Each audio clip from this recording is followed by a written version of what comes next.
that I know it's Asia, Dr. Asia Manowick. Thank you so much for your time and for the conversation alongside Spogazi Mpofu. We appreciate the work that both of you ladies do. From myself out at our Durban studio this afternoon, we thank you for tuning in and for spending your week with us. We don't take it lightly. You could have been anywhere. You chose to be here having the conversations that move the nation. My colleague Ashraf Gada is standing by from our Johannesburg studio, and he's going to be taking over from 3 until 6 o'clock. Inshallah, God willing, we get to do it again.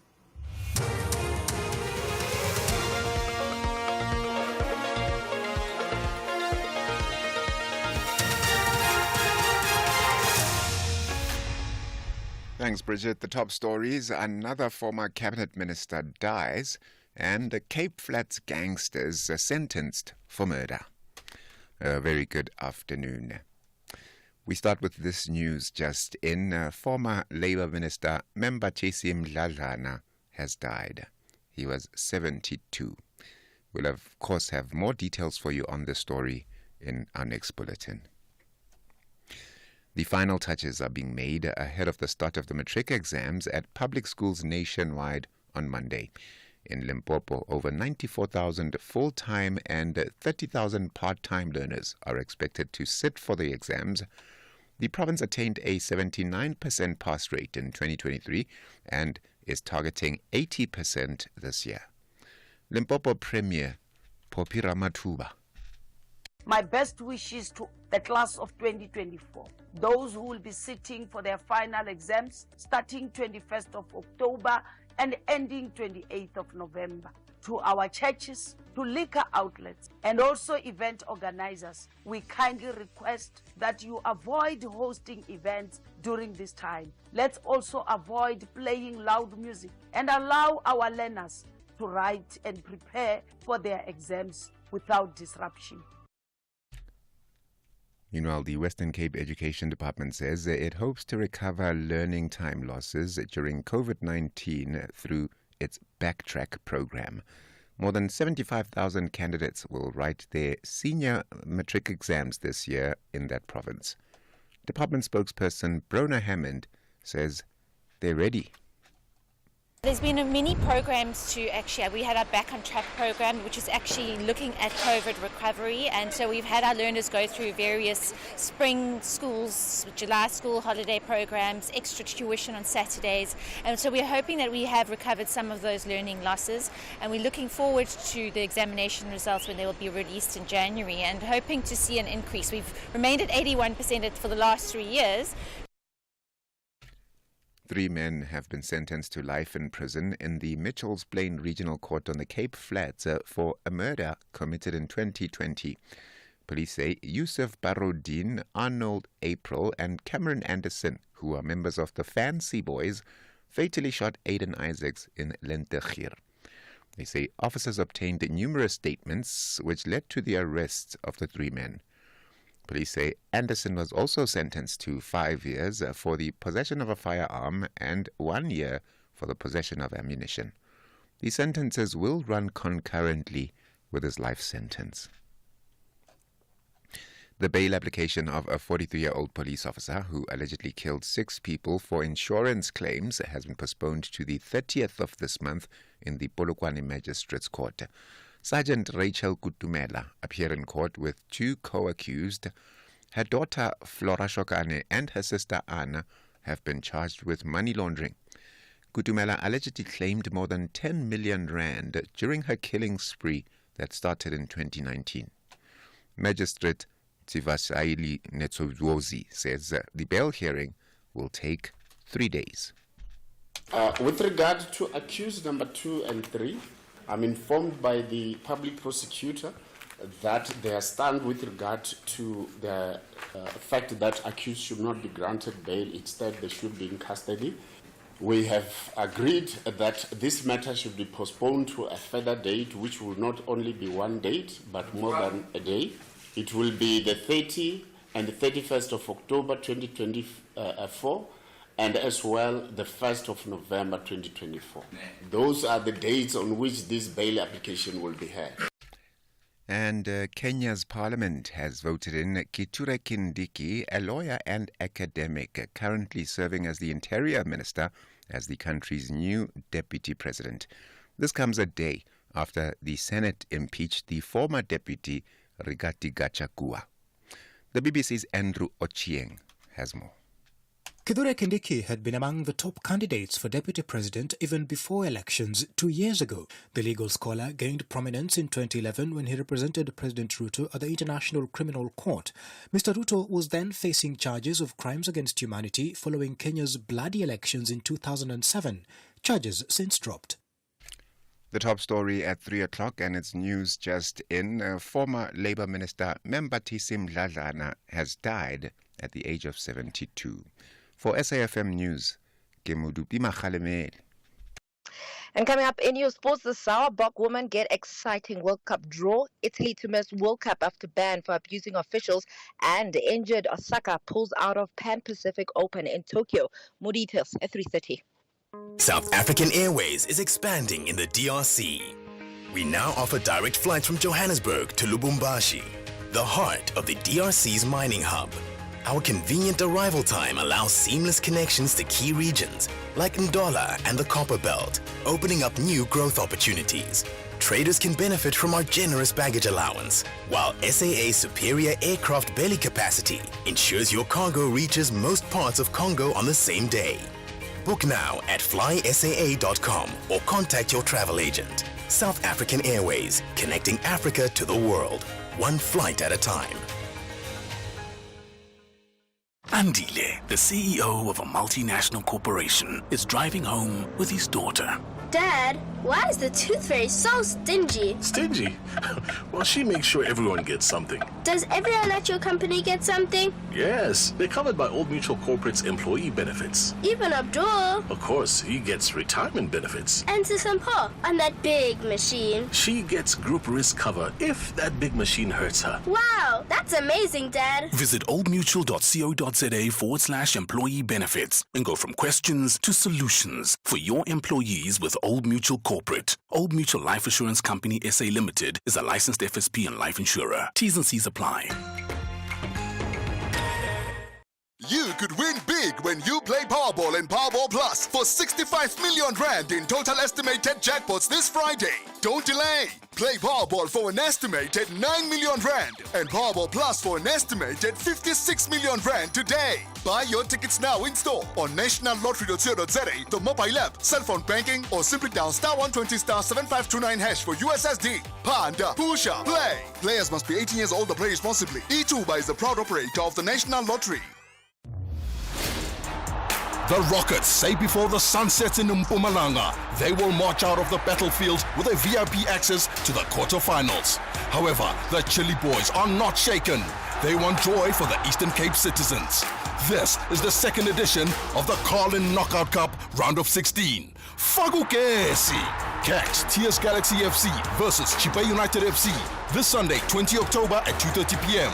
Live on SABC1 and SABC radio stations. Also available everywhere for everyone, always on SABC Plus and SABCSport.com. Proudly brought to you by SABC Sport. For the love of the game.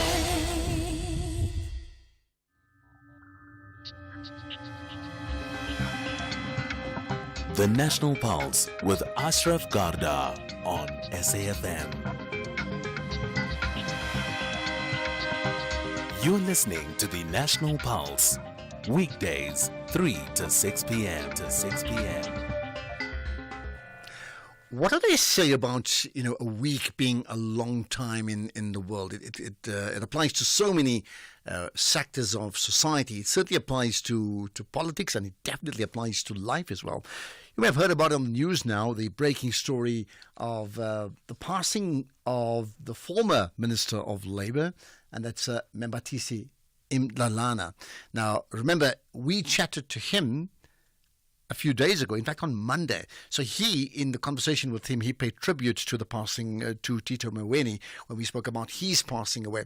So what we thought, of course, we're going to have to cover this, and we will cover it extensively as the show develops and unfolds, right?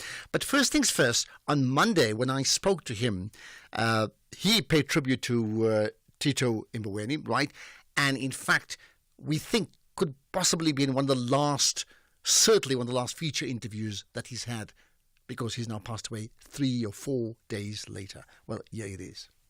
So it's been a strange not just 24 hours, more than that, because at a time on a Saturday evening when most people are sort of chilled off and relaxing, we got the news then of really the sad and very, very sudden passing of the former Minister of Finance, the former Minister of Labour, the former Governor of the Reserve Bank, Tito Mboweni. Now, I know there's been a whole range of different tributes, and many of them on this morning show certainly on the morning show, and you can listen to the podcast of many of those conversations, right? But we thought, let's do it rather differently with this one, and let's get the thoughts of Membatisi Ndladlana, who was the country's second Minister of Labour after Tito Mboweni.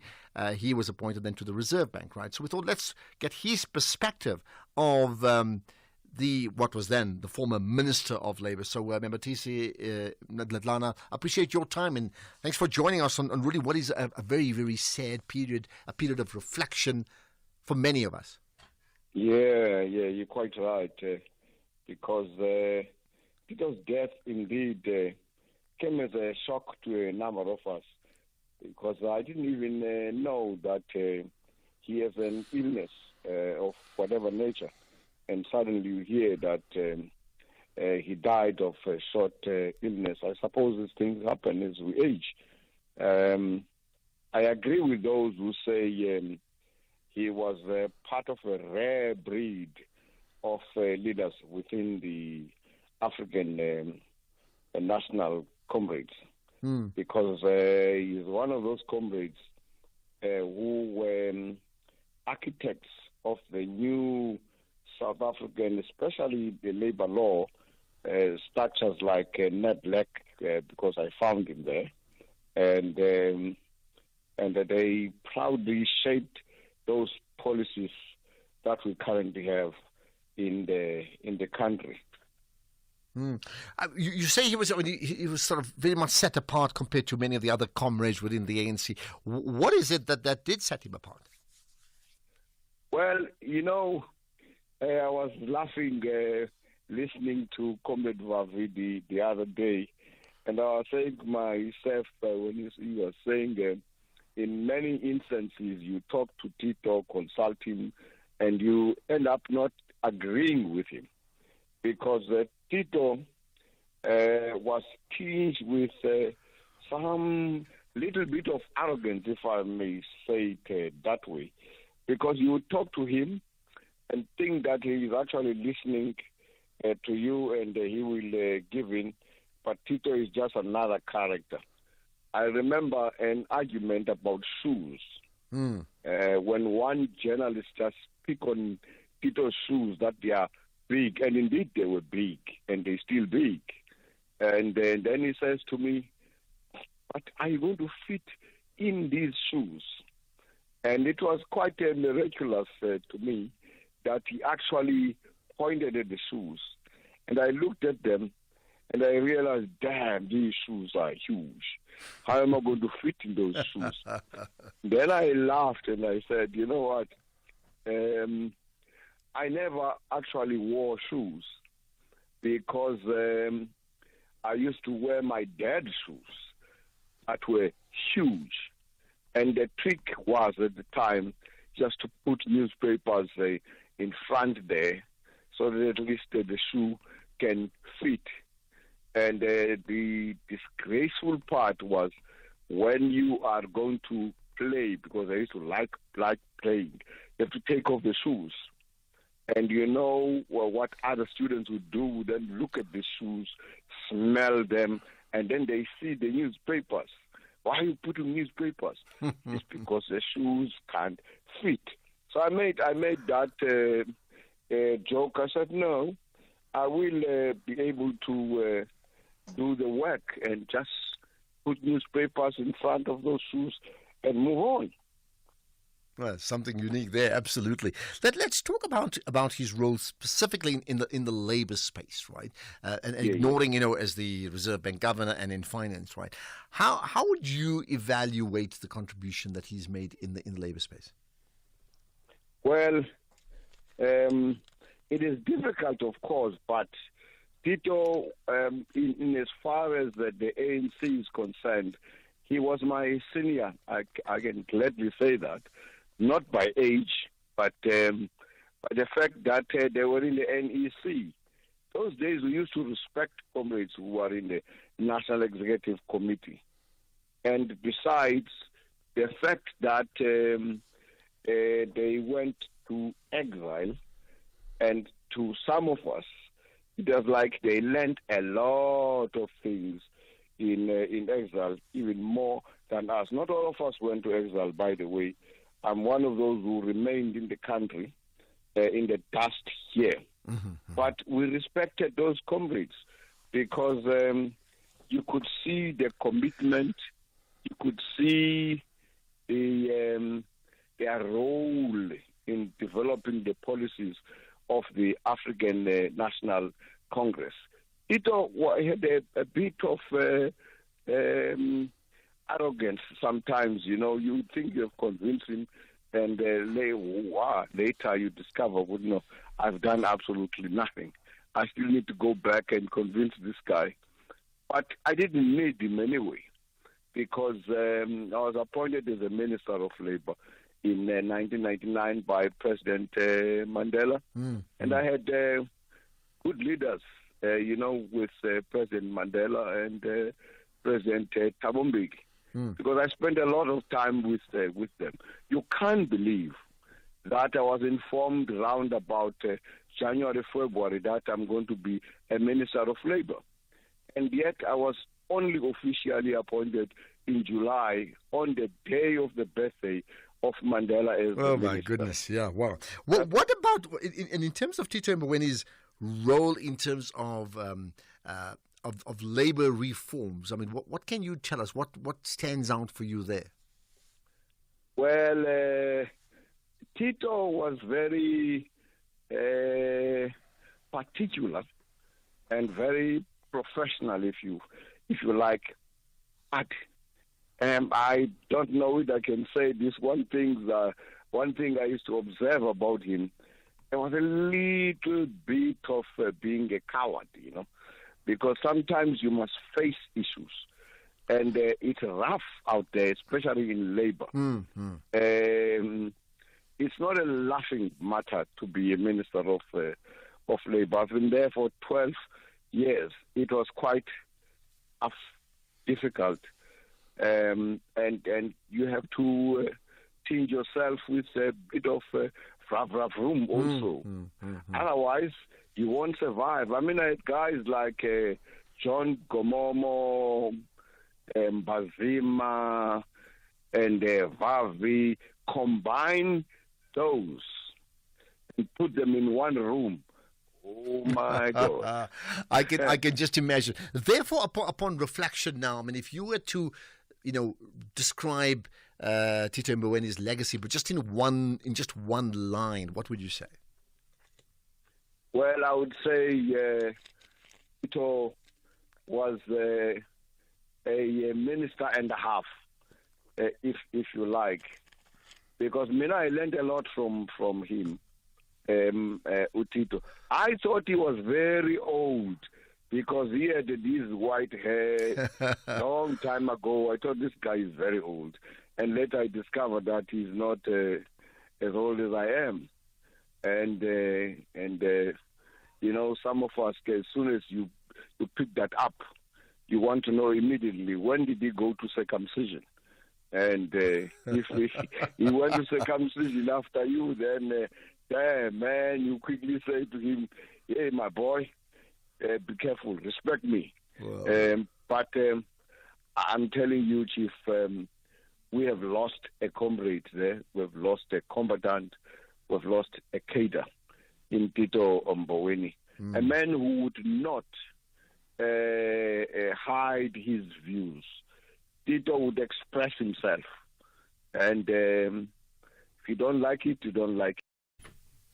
Well, there you are. He spoke about a minister, as in Tito Mboweni being a minister and a half. And I'm talking about the former Minister of Labour, Membathisi Mdladlana. Now we now know that he, in fact, has sadly passed away. So that interview that I just replayed was the conversation that we had on Monday, 4 days ago.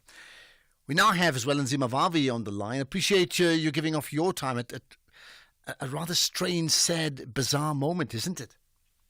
Wow, very sad and not shocking, this one, because Membathisi Mdladlana has been battling with health for some good years now. Yeah. He's been in and out of hospital for some time. And even though, look, we thought that he's over the hill, and yet there we go. And we can't predict death. Absolutely. In fact, when Temba, my producer, set up the interview on Monday, he even said, "I'm not feeling well, but I'll do it anyway." Now, I thought I'll just tell you that because in the 9-minute conversation we had, he had this to say about you.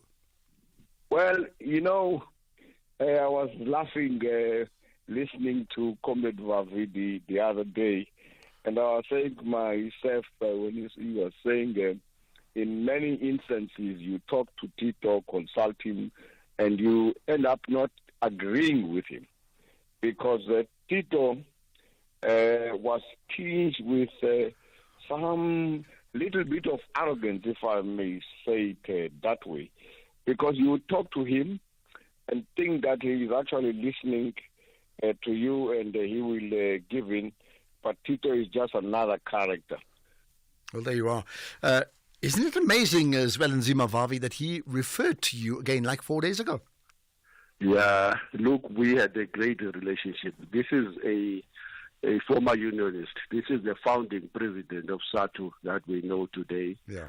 And when SATU was or moved from being an independent to COSATU, and I worked with him very closely to ensure that transition happens and that the manner in which it happens doesn't lead to any kind of a split or permanent divisions in SATU. And he was an upright man, very straightforward fellow, a straight talker. You take it or leave it with Membathisi Mdladlana, and yet he had a very soft heart, and you had a passion and a genuine love for the struggles of the working class, and a principal, the old style principal, those days when the principals started any meeting with a prayer. Yeah, okay, wow. Including SATU. SATU never started a meeting without a prayer during his presidency. And then he was appointed, as you know now, by the President Mandela, and he became the second Minister of Labour. What a sad moment for South Africa. The first one goes, and the second, and after the first one calls the second one to follow him. And in the Xhosa language, they will say, "Babizene, bakhululeni bayeke bahambe." And that's exactly what we are experiencing. Membathisi will always be known for one thing. He understood what Tito Mboweni have left behind, and he knew that his responsibility is to enforce it. Yeah. He crisscrossed this country from farm to a small workplace to a big workplace to ensure that his inspectors are led from the front by him. And he invited Labour. I never saw any controversy. I, as a General Secretary of COSATU at that time, was literally on his side as we invaded the farms, the small workplaces, the big workplaces, and he will be, sometimes we will be locked out by the most cramped white farmers who refuse that we get into their farms. He will be insulted, but he will be in their face, and we will be forever indebted to him as well. All right. Now, there'll clearly be many more tributes we'll have, not just today, but I'm sure even over the weekend. I have no doubt about that. Perhaps as we end up then, so as you obviously heard, Membathisi Mdladlana spoke about the former Minister Tito Mboweni, and he said a minister and a half. So how would you describe him now, the minister who just passed away, the former minister, in just one sentence? One sentence. The enforcer. nothing else but the enforcer of the labor laws, the person who was not only satisfied about the labor laws in the legislation and in the constitution. It is the fellow that walked on the ground to ensure that they're enforced in the workplace. Magambe, who is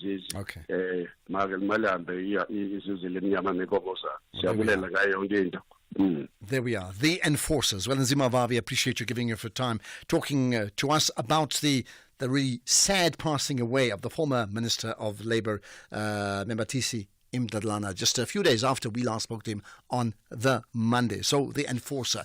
We'll have further tributes, I'm sure, about that throughout this show. You are listening to the National Pulse with Ashraf Garda. In fact, we'll get an ANC response coming up, I think, around quarter past 4. Just look out for that. Let's now move on to something else. The Mountain Kingdom of Lesotho is celebrating 200 years of existence. Now, this occasion holds great significance for the Basotho people. King Moshoeshoe's visionary leadership and the guidance of the French missionaries continue to inspire Basotho, as some recall that French missionaries who arrived in 1833, well, they played a pivotal role in Lesotho's survival. So, if you didn't know that before, well, we certainly know that now, and therefore it's appropriate that we chat now to David Martinon, who's the ambassador of France to South Africa, Malawi, and Lesotho. Ambassador Martinon, appreciate your time. You're connected to the National Pulse. Good afternoon. Thank you for the invitation. Thank you. So it's interesting, as a starting point, that unique relationship and the role that France has played, many may be unaware of it. I mean, tell me more about that, the role of France with Lesotho in the building of the Lesotho nation. Well, absolutely. So the history of the making of the film is that I presented my credentials to His Majesty the King Letsie III last year, and he was in the process of preparing the bicentennial commemoration of the Mountain Kingdom. And he told me that he wanted France to be part of it in a way, given our very intimate common history. And I said, yes, of course, Majesty, but I didn't know at all what it was about. And so we digged into it, and it's indeed an incredible story. And we came up with the idea of making a film about it. So the story is that, as you said, King Moshoeshoe the first, who was the founder of the Mountain Kingdom, or the kingdom in the sky, created that kingdom in the very mountains of Lesotho, and he sort of harbored all those refugees fleeing the fightings from all over Southern Africa. But of course, this kingdom was rivaled, and there was attempts to try and steal the lands coming from the Zulus, the Boers, and the British, from the British colony of the Cape. And so at some point, quite quickly, he heard about these 3 very young French missionaries who went to accomplish their evangelical mission in the Cape colony. And so he sent someone to fetch them, and he welcomed them to the royal court and to the kingdom. And quite soon after that, one of them came back to him at the court, and he sort of became his diplomatic advisor. And that was exactly what King Moshoeshoe, who was an incredible statesman with an incredible visionary sense of politics, of balance of powers, and he decided to listen to this advice, and eventually that led him to conclude agreements with the Cape Colony so that he could sort of protect the autonomy of the kingdom. Mm-hmm. And so there was a first agreement back in 1838, and then 30 years later, this very young missionary, Eugène Casalis, had left the kingdom. He was living in France, and he kept on advocating for the kingdom, which eventually led to another agreement between Queen Victoria of England and King Moshoeshoe. All right, let's pause there for the moment. So it is in that context and the celebrating of 200 years that your country and through what is called the Alliance Française de Maseru has come right. together in collaboration with Lesotho and put together a film. So tell me about the actual film in terms of it's called Kingdom in the Sky, right? The Kingdom in the Sky. Tell me about that. I mean, in terms of what the plan is around it. Yeah, so again, as a contribution to the commemoration, we thought of doing this short film with no rights attached, which can be seen on social media and spread. And we asked a filmmaker, Annele Stenkom, to do it, and she went to see the Morija Museum and Archive Center in Lesotho, where the siege of the church is, and where you can still find a museum that presents the legacy of the missionaries and the history of the kingdom, and with a lot of photos, a lot of dictionaries, French Basotho dictionaries, etc. So it's a great place, and we are of course prepared to continue to support it, notably by digitizing all those archives, so to make sure that they don't disappear. Okay, and maybe the last thing ahead of us watching the film of The Kingdom in the Sky, considering the history of France and Lesotho and now the 200-year celebration and the movie, what more do you expect France will play? What bigger role will France play in the collaboration between France and Lesotho going forward? Just a very quick answer to that. So we've been working together with the Basotho for 2 centuries now. We have, as you said, the Alliance Française, which provides French lessons to people in Maseru in all the countries. So that's something we will continue to do.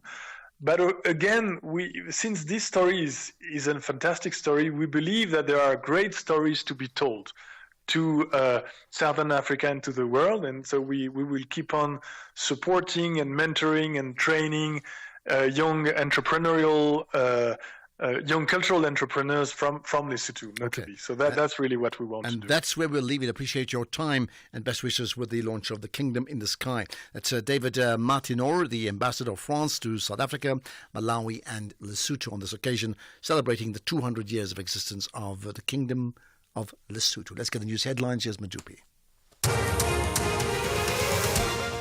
Thank you very much, Ntate Garda, and good afternoon. In your headlines this hour, former Labour Minister Membatisi Mdladlana has died at the age of 72. The final touches are being made ahead of the start of matric exams at public schools nationwide on Monday. And South Korea's spy agency says North Korea has decided to deploy 12,000 troops to assist Russia in its war against Ukraine. And those are your headlines. A full news update, 4 o'clock. SAFM, guiding you through the rush hour traffic. Good afternoon. Starting off in Gauteng, the M1 northbound in Boyson's queuing towards Crown Interchange. The M2 eastbound in Germiston has delays towards Refinery Road. The N1 southbound has delays approaching the Grasmere services. Santon Drive westbound is slow moving towards Winnie Mandela Drive. The N1 northbound in Midrand has a crash before New Road in Pretoria. Eskom Pahleli Drive northbound has delays towards Moot Street, and Bremer Street is slow moving at Vanderhof Road. In KZN, the N3 westbound has a stationary vehicle before Pavilion Mall. The N2 southbound queuing towards the M25 Commercial Highway, and Umgeni Road westbound slow moving through Springfield Park. In Cape Town, the M3 southbound slow moving towards Rhodes Drive. The M5 southbound is slow moving towards Ottery Road. The N1 outbound slow moving towards Okavango Road, and slow moving traffic reported in the CBD central area, so you're asked to expect delays. With your traffic update, I'm Irma G. This is SAFM Sports with Tuming Khapele. Right, Teresa, we had a fabulous victory yesterday, and I've already put in my diary, Sunday, 4 p.m. Don't call me. Absolutely, me too. A big congratulations to the Proteas women, and we're looking forward to that final. But starting off with football this afternoon, where the Carling Knockout Cup gets underway from today. The round of 16 opens tonight with reigning champions Stellenbosch FC facing a tricky match away to AmaZulu FC at the Kings Welithini Stadium. Now, Usuthu new co-coach Arthur Zwane says that he expects a fierce battle, but his side is hungrier than the Cape Winelands outfit, adding that they want to progress to the next round of the competition.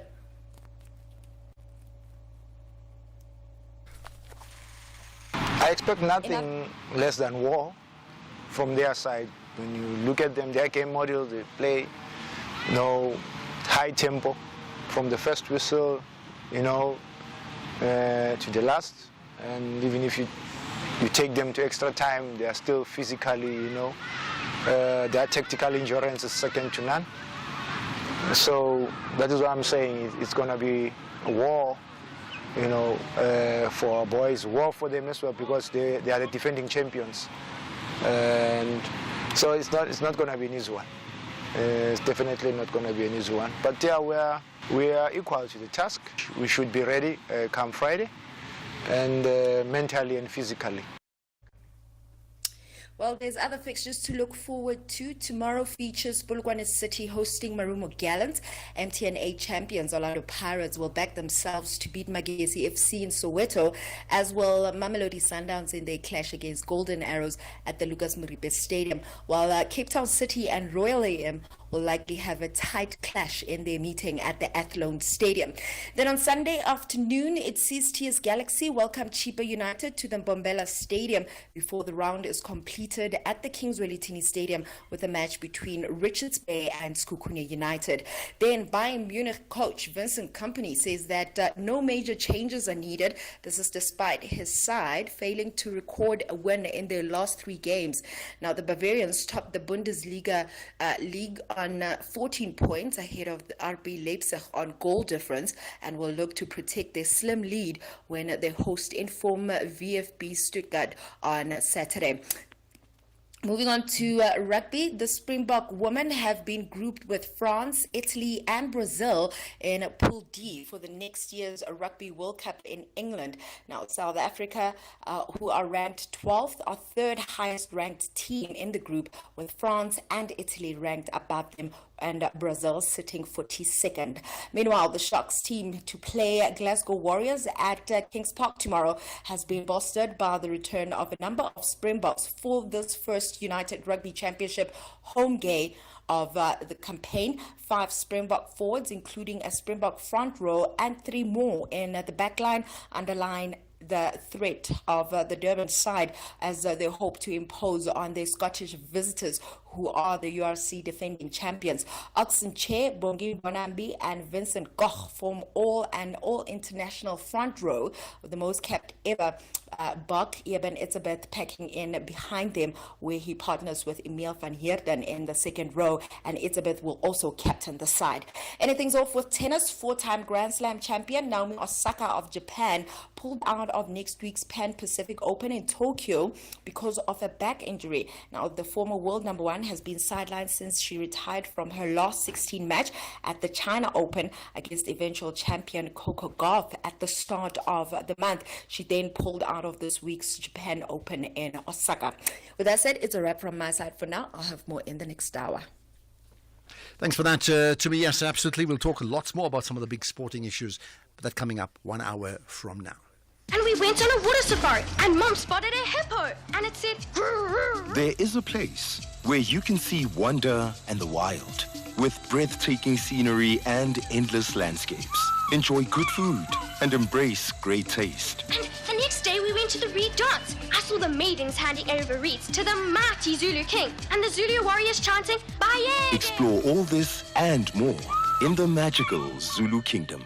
This message is brought to you by KZN Tourism and Film Authority. If you think you cannot afford a lawyer, think again. Clientele Legal has made professional legal services affordable for you. Whether it's a civil, criminal, or labor-related matter, we have a nationwide panel of attorneys standing by to assist you. SMS SAFM to 32195. That's SAFM to 32195 and we'll call you back. Clientele General is a licensed non-life insurer and an authorized FSP. Standard rates and terms and conditions apply.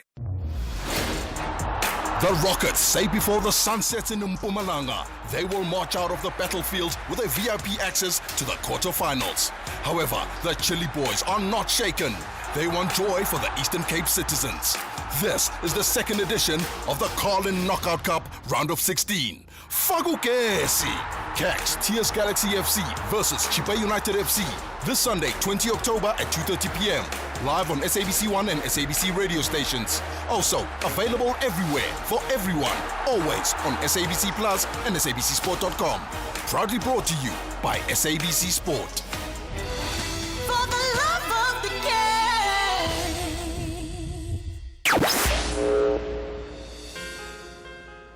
If we have rights, shouldn't we also have opinions? SAFM, leading the conversations that move us. Absolutely leading the conversations that move me and you and everybody else. We call this show the National Pulse for that reason. What is it that drives the pulse rate up or down every single day?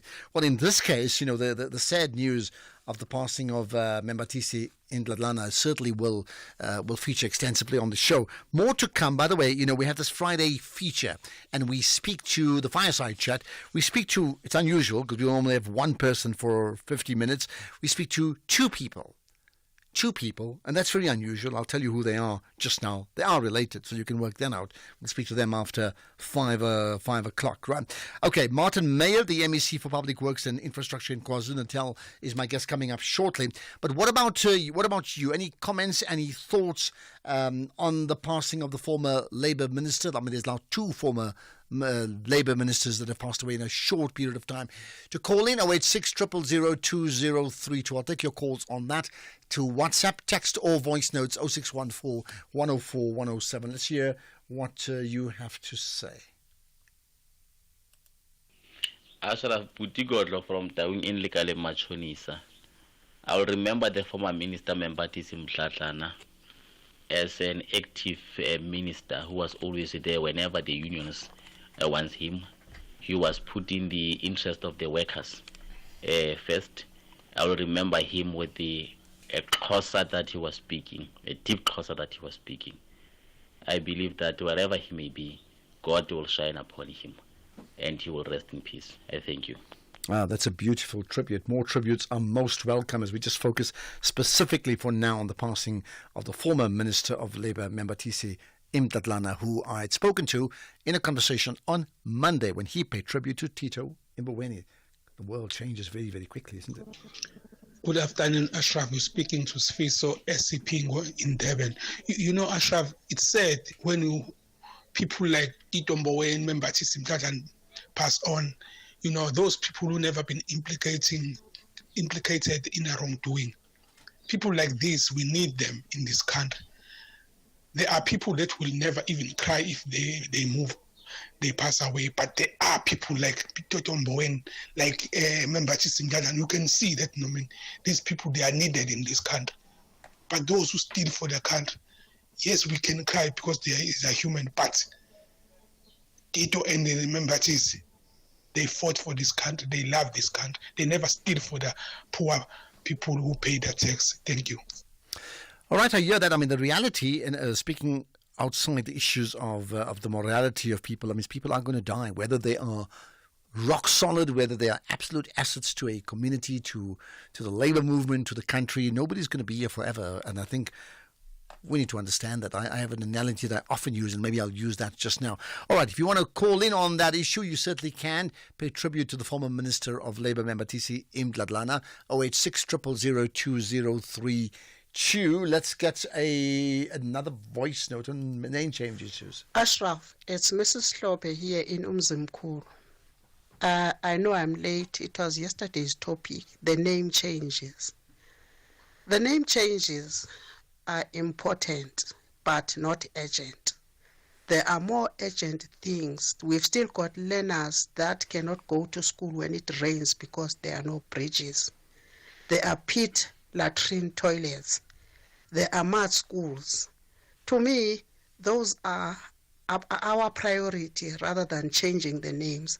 Changing a name, how does it add value to my life when my child cannot go to school when it rains?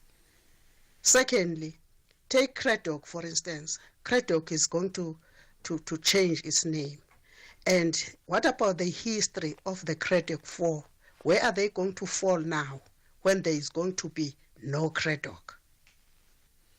Okay, that's an interesting one about, 4 people who were named after a town as per the Craddock Four and their history and what happened to them, because remember they were also part of a huge struggle issue there, and what happens to them and what do you name that story? Well, it'll never be anything else but the Craddock Four, let's put it that way. But I certainly hear what you're saying. I just want to check if we're going to take some calls now. Then we'll do some of the calls later on, because coming up next we'll chat to Martin Meyer, the MEC for Public Works and Infrastructure in KwaZulu-Natal.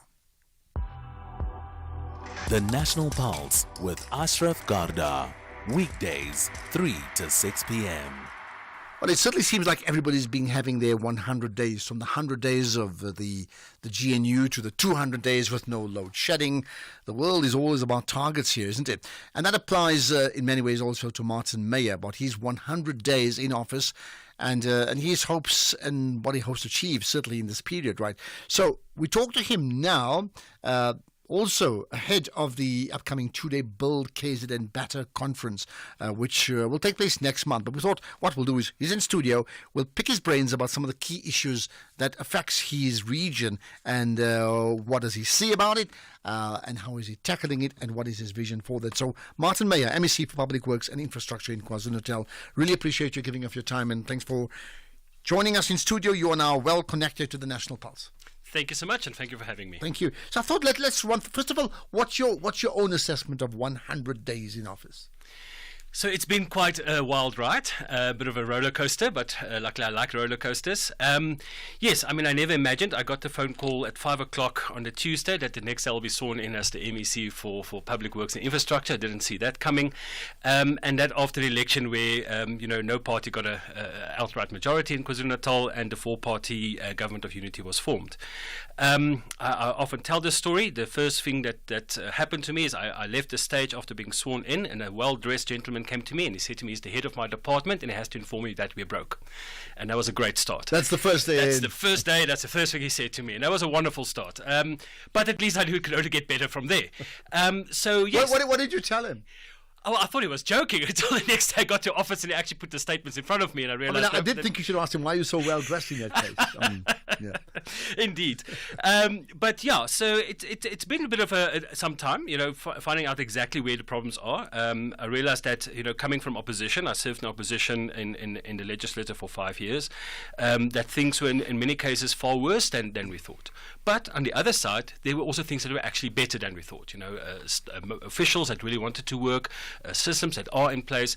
So the building bricks were there to rebuild this department and rebuild the province.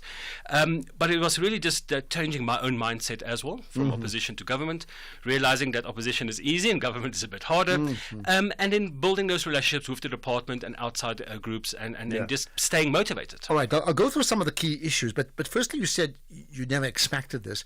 So of course we had the debate about the GNU, then of course it filtered down to provincial national unity. Why did you not expect it? I mean, surely you would have known that you'd be in the running for a potential seat if this thing comes to fruition? Well, as you know, the DA has got 2 seats in the GPU, and we are 11 members of the legislature there.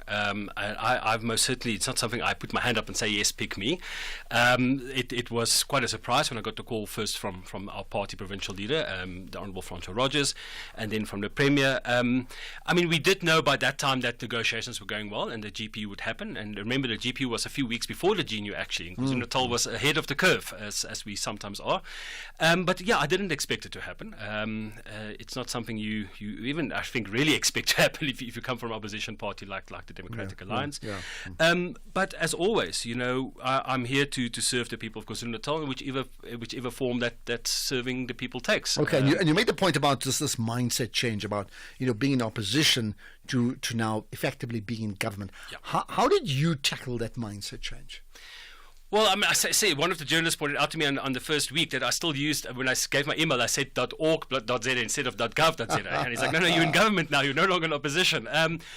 But it was really just realizing that talk is easy, doing the deeds is what counts. And that's what mattered, and that I have to build relationships. I came into a department that was run by a certain political party for decades. They were uncertain what to expect. Now getting a MEC that's from a totally different political party, and I realized the first thing they need to do is stabilize the department, sit down with the officials, talk to them, hear from them. That's actually more important. We politicians are sometimes great for talking, not so good with the listening. But luckily I'm a social worker of background, so I have got some idea of listening skills. So I just taught the province, sat down with the officials, said, all right, you tell me. And what I realized is there's a low morale. People are not proud working for the department. They couldn't stand up and proudly say we work for this department. And that's where we start. I said, wait, how do we work together, making us proud of working for this department, and then by doing that, making the people of KwaZulu-Natal proud of our department. And that's where we started, and went well from there. Okay, let's run through some of the key issues that we've labeled, you've put down there as well. One is the issues of blacklisting failing contracted companies. Tell me about that. So there's a problem in KwaZulu-Natal in this department that a company would not complete its contract. They would disappear off-site. They will take the money and run, or just say, sorry, we can't do this anymore, or we go and audit and realize they don't actually have the necessary skills to complete this project. And we'll have to then very expensively to go out to tender again, bring in a new company, and then that means our projects go over time and over budget. Those companies will then, a month or 2-3 months later, tender for a next project as the same company. And or sometimes they'll dissolve the company, but the same people will just start a new company under a different name and then tender again, and then we have the same problems. And we said, listen, we can't keep doing that. We can't keep doing business with people that's not actually honest with us and that's not wanting to do honest business with us. So that's why we're going to start a blacklisting, and it's nothing new. The law allows for it. It's just never been implemented within the department. The only thing that delayed us a little bit, I just wanted to be sure that there's a fair appeals process, because I also want to be sure that when we do blacklisting, we might make mistakes. We are only human. That there's a fair process for these contractors to say, listen, no, I think you're wrong. Let me appeal. We've put that in place now, and we're going to start that process, because at the end of the day, I'm responsible for the taxpayers' money and for the money of the people of KwaZulu-Natal. And every cent this department spent must be spent for the good of the people of KwaZulu-Natal. So that's my responsibility, my primary responsibility as an MEC, and that's why I said, no, we need to do this to make sure that every cent we spend is. And that's happening now. That's happening. All right. And just quickly, you're saying that there has been companies that have been have fallen foul of service delivery based upon their contract with the province, and they've still come back and they've been awarded more business. Absolutely. And it's happened before. It's happened before. Has it been widespread? It is unfortunately more widespread than I would like. So it is a major problem, but that's also why I say we should have a national database, so that once a company is blacklisted by us, it's put in a national database, so they can't go to Mpumalanga or Limpopo and do the same thing there. And that's very important. You wonder why is that not the case? It seems so pretty obvious to me. Right, more to come with Martin Meyer, MEC for Public Works and Infrastructure in the KwaZulu-Natal region. The SAFM University Debate Challenge will be taking over the Western Cape. Join us for the 1-hour debate on This Week Today with Oliver Dixon from 6 to 7 p.m. on Friday, the 25th of October 2024 at the SABC Cape Town M1 Studios, where the University of Cape Town will be taking on the University of the Western Cape in what promises to be a nail-biting debate. The SAFM University Debate Challenge is an independent, non-partisan progressive initiative seeking to develop confident communicators, critical thinkers, and empowered global citizens. RSVP to info@safm.co.za. SAFM, leading the conversations that move us. Ashraf Garda on the National Pulse. Before to move on. Right, more to come as we continue chatting to Martin Meyer, the MEC for Public Works and Infrastructure in KZN. Right, we've spoken about blacklisting, construction mafia. What's the position there? Yes, my good friends. As I've been very clear from the start, anyone that we will not negotiate with criminals. If you come with automatic rifles and come to our sites, disrupt sites, we will not talk to you. If you come peacefully to us, you want to negotiate with us, you want to talk to us as equals under the confines of the law, we will talk to you. They have come with rifles before? Yes, they have. We've had our work disrupted. Menzi High School being a very good example. There was 2 shootouts at the school, and it's a school where children are still. We're rebuilding the school, and we've been very, very strict on this. We will not negotiate with criminals, but also we will not be intimidated by criminals. We are the government of KwaZulu-Natal, and we represent the people of KwaZulu-Natal, who are a peace-loving people. So that is our stance, and that stance will not change. Okay, anything else you want to say about that? We're also engaging with communities much sooner. We realize that we have to make sure that communities are part of our projects, and that's how the construction mafia sneaked in. But they're not Robin Hood. They're not stealing from the rich and giving to the poor. And we therefore now engaging with communities a lot earlier in our projects, and that's also working, giving community involvement and ownership of our projects. Okay, that's another good tick, right? Rapid response team on fraud and corruption. Yes, so the department was a bit slow in responding to things. We put a rapid response team in. They meet on a daily basis. They've already cleared over, I think, 8 or 9 projects that were stalled. They managed to get the roadblocks there cleared up, and those projects are moving forward. We will clear up another 18 projects of our stalled projects within the next 2 weeks, leading to savings of over 38 million rand to the department. We investigate in corruption a lot quicker now, so the department has become a lot more responsive. Where it would take us months to respond to a crisis, we now respond literally within hours to any crisis. Okay. And this is all as part of the 100 days? It's all happening. That committee is meeting on a daily basis. Okay. Then point 4, tender assessment recording system. What does that mean? So all our tender meetings and all our interviews for people that apply for work within the department is now audio and visually recorded, which means that there can be no funny business in these meetings. We will have a recording that is stored very safely on the cloud. If there's any appeals, and every tender in the last few years, every tender goes to appeal, because people say no, there were corruption. Now we can protect our own officials if it's a false accusation, or if there's wrongdoing, we can catch those people in the act, and making sure that this department is transparent and honest. That's so obvious. Okay. You think? Next one, delivery of schools and hospitals. So there was a bit of a stall on schools. As I said, the construction mafia stalled a couple of our schools. We've already went to 2 of our schools, Menzies School and the Faith School, and those projects are looking brilliant. We are going to change the way we build schools. We're looking at different methods of building schools.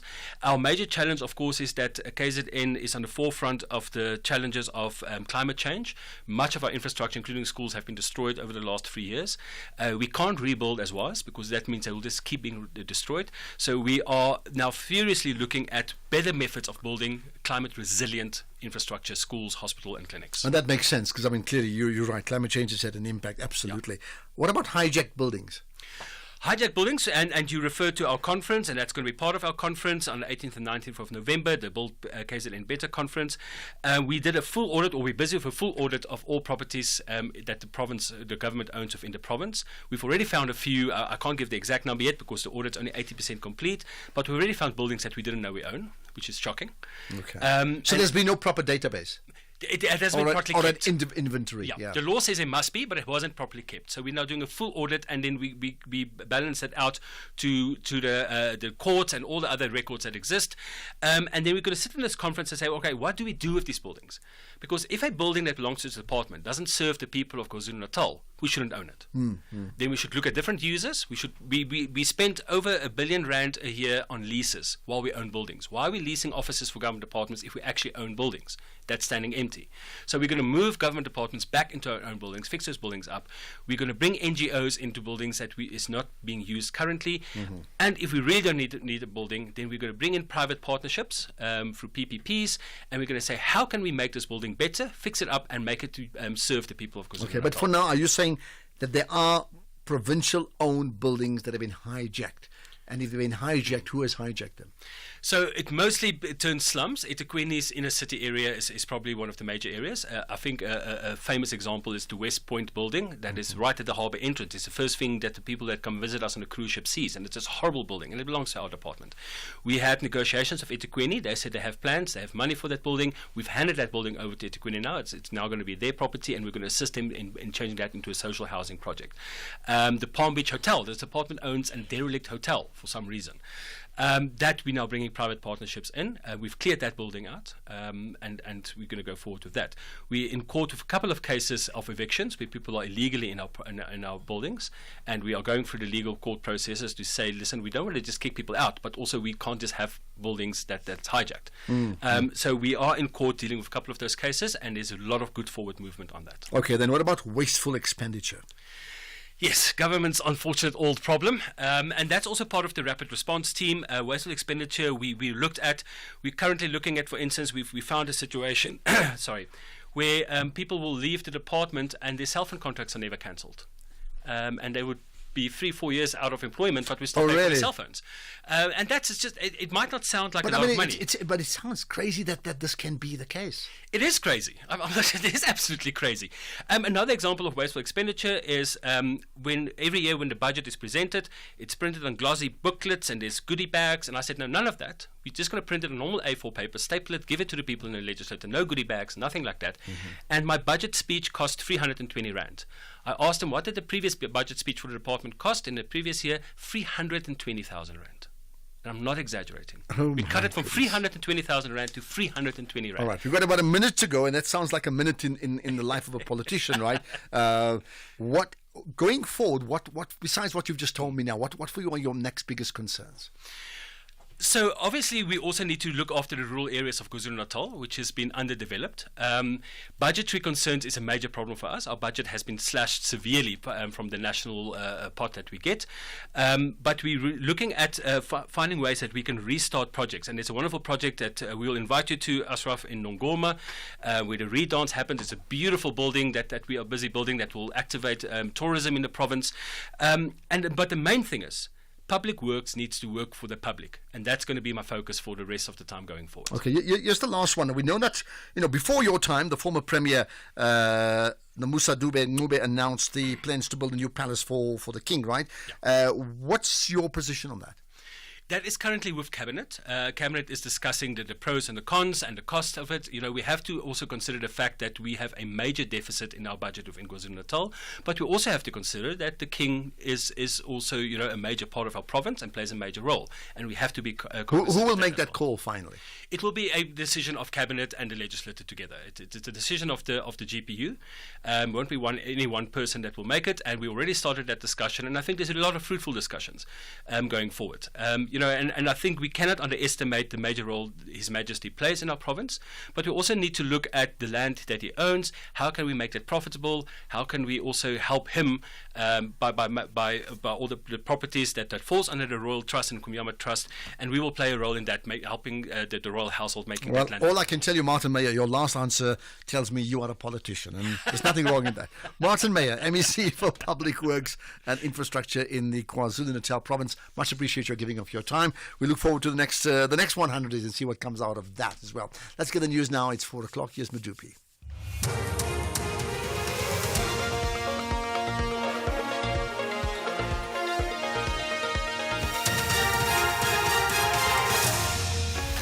Thanks, Mr. G. The top stories, another former cabinet minister dies and matric exams to kick off on Monday. A very good afternoon. Former Labour Minister Membathisi Mdladlana has died, aged 72. He became an MP during the first administration of the Democratic government in 1994, led by President Nelson Mandela. In 1998, then President Thabo Mbeki appointed Mdladlana to the post of Labour Minister. Mdladlana also served in various portfolio committees. During his tenure in Parliament, he was also a prominent ANC activist, especially in the field of education, which was his chosen career before he entered Parliament. The final touches are being made ahead of the start of the matric exams at public schools nationwide on Monday. In Limpopo, over 94,000 full-time and 30,000 part-time learners are expected to sit for their finals. The province attained a 79% pass rate in 2023 and is targeting 80% this year. Limpopo Premier Phophi Ramathuba. My best wishes to the class of 2024, those who will be sitting for their final exams starting 21st of October and ending 28th of November. To our churches, to liquor outlets, and also event organizers, we kindly request that you avoid hosting events during this time. Let's also avoid playing loud music and allow our learners to write and prepare for their exams without disruption. The bail application of a 43-year-old police officer who allegedly killed 6 people for insurance claims has been postponed to the 30th of this month in the Polokwane Magistrates Court. Sergeant Rachel Kutumela appeared in court with 2 co-accused. Her daughter Flora Shokane and her sister Anna have been charged with money laundering. Kutumela allegedly claimed more than 10 million rand during her killing spree that started in 2019. Magistrate Tivasali Netsiozwi says the bail hearing will take 3 days. With regard to accused number 2 and 3, I'm informed by the public prosecutor that their stand with regard to the fact that accused should not be granted bail, instead they should be in custody. We have agreed that this matter should be postponed to a further date, which will not only be one date, but more than a day. It will be the 30th and the 31st of October 2024, and as well the 1st of November 2024. Those are the dates on which this bail application will be heard. Experts have warned about a shortage of radiology skills in Africa, particularly in cancer detection and treatment. Many of the experts will attend the upcoming Africa Health Congress in Cape Town. They will try to seek ways of addressing resource constraints in radiology. Cape Town radiologist Tamia Nair. We often find that first world countries are earlier adopters of cutting-edge cancer treatments. These include personalized precision medicine. South Africa, by comparison, has limited access to these innovations, especially in the public sector, though they may be available in the private sector to those who can afford it. In terms of research and clinical trials, South Africa is lagging behind higher-income countries, which often have well-funded cancer research institutions, and this allows active participation in global trials. And South Korea's spy agency says North Korea has decided to deploy 12,000 troops to assist Russia in its war against Ukraine. Russia has suffered well over 600,000 casualties since it launched its full-scale invasion of Ukraine in February 2022, and some analysts say it is battling to fill the trenches with new troops. Seoul's National Intelligence Service says Pyongyang had already started moving some of its troops. Ukraine has made similar claims in recent days. More from the BBC's Shaima Khalil. South Korea's intelligence agency, the NIS, has told local media that the first wave of 1,500 North Korean troops had been sent to Vladivostok in Russia's Far East, and that a second wave will soon begin. The spy agency's statement added that North Korea sent its special forces using Russian naval transport. President Yoon Suk-yeol held an emergency security meeting to discuss North Korea's involvement in Russia's war against Ukraine. In a statement, the presidential office said the cooperation between Pyongyang and Moscow has effectively escalated to troop deployment and has gone beyond the transfer of weapons. The top story at 4 o'clock, former Labour Minister Membathisi Mdladlana has died, aged 72. For SAFM News, Kemudupi Makhalemeli. And coming up in your sports this hour, Sundowns ladies and UWC avoid each other in CAF Women's Champions League draw, and Sir Tyler celebrates significant partnership with Bryanston Sports Club. More details at 4:30. SAFM, guiding you through the rush hour traffic. Good afternoon. Starting off in Gauteng, the M1 southbound in central Johannesburg, slow moving towards Crown Interchange. Witkoppen Road westbound in Johannesburg North has a crash reported before Market Street. In Pretoria, Eskom Patleli Drive northbound has delays towards Mood Street. Bremer Street is slow moving at Van der Hof Road, and the N4 Witbank Highway westbound has delays towards the N1 highway. In KZN, the N3 westbound an earlier stationary vehicle just before Pavilion Mall has been cleared, but traffic is still slow moving. The N2 southbound queuing towards the M25 Commercial Highway, and Umgeni Road westbound slow moving through Springfield Park. In Cape Town, the N2 eastbound slow moving towards Muway exit. The N1 inbound has a crash reported before the N7 highway. Voortrekker Road eastbound is slow moving through Maitland, and Wetton westbound is slow moving through Wynberg. With your traffic update, I'm Irma G.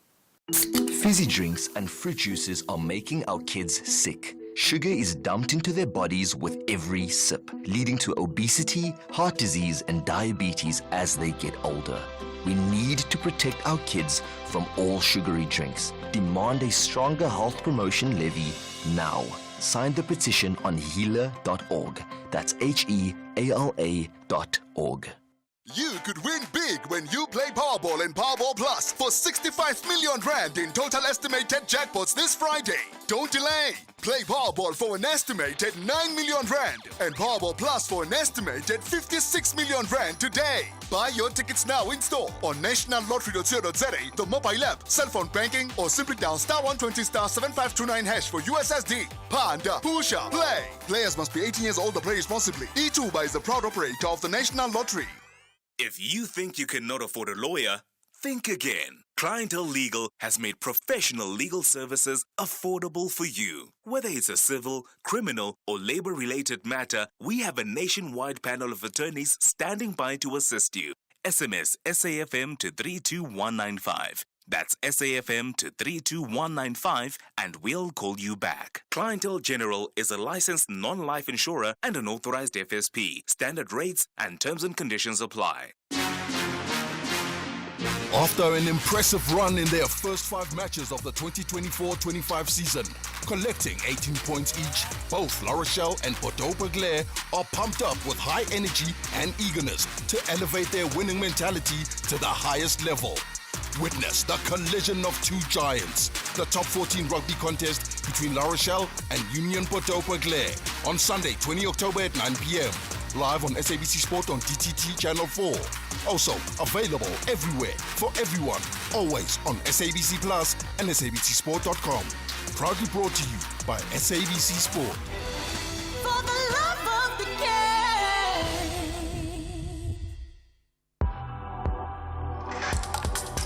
The National Pulse with Ashraf Garda on SAFM. You're listening to the National Pulse, weekdays 3 to 6 p.m. It certainly is the National Pulse, and every day we talk about what are the big issues that moves the national pulse, moves the nation's psyche, what we think, what we feel, and what we want to do, and what is it we want to get off our chest. Well, it's been a strange period even talking today, because we now know of the passing of the former Minister of Labour, Membatisi Mdladlana. And you remember I spoke to him on Monday when he paid tribute to the former Labour Minister as well, Tito Mboweni, right? So what we'll do is we're going to stay with that theme, because we will now chat about that and get a response from the ANC in terms of the ANC's national spokesperson to talk about it. With that's Mahlengu Bengu Motsiri. Appreciate your time at another really sad time and a rather bizarre moment in South Africa's history, and certainly for the ANC too. In a sense of shock, Ashraf, at this point. Utter disbelief. As you correctly say, he's been communicating publicly as well as within the structures of the ANC and with all of us.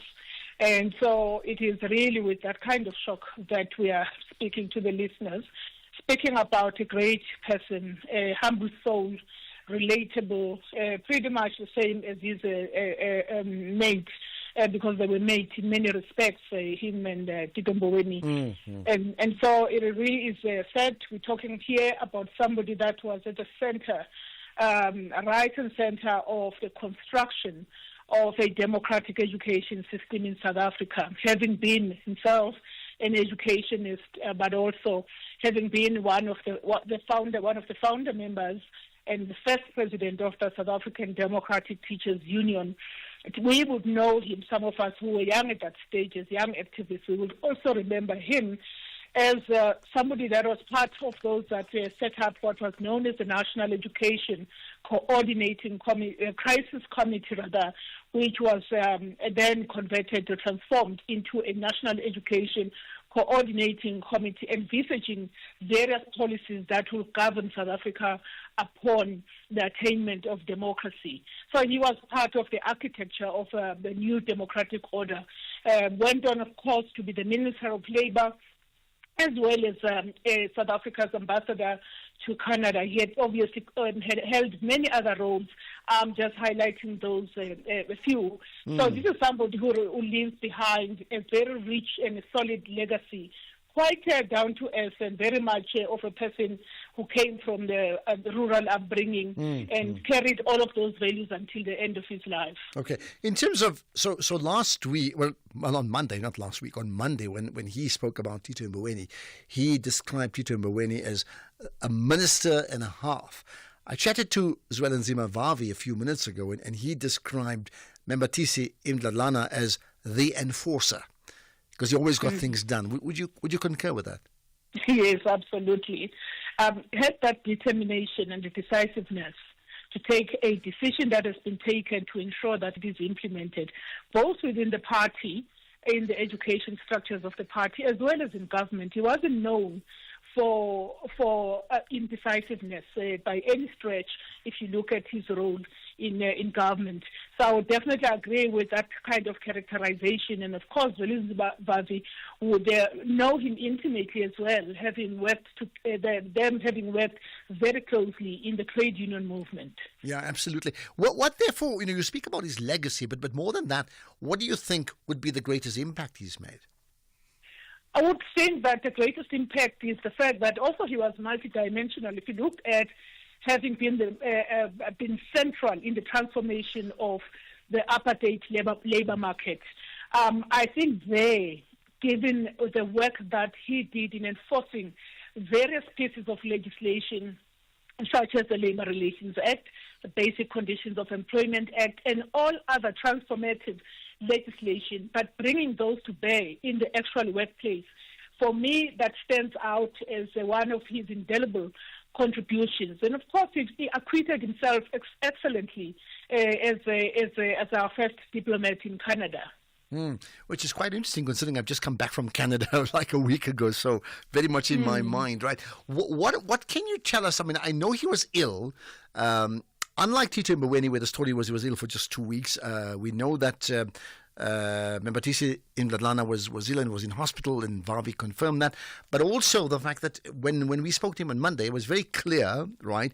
But he did tell Themba Dlamini, my producer at the time, he's like, I'm not well, but I want to talk, okay?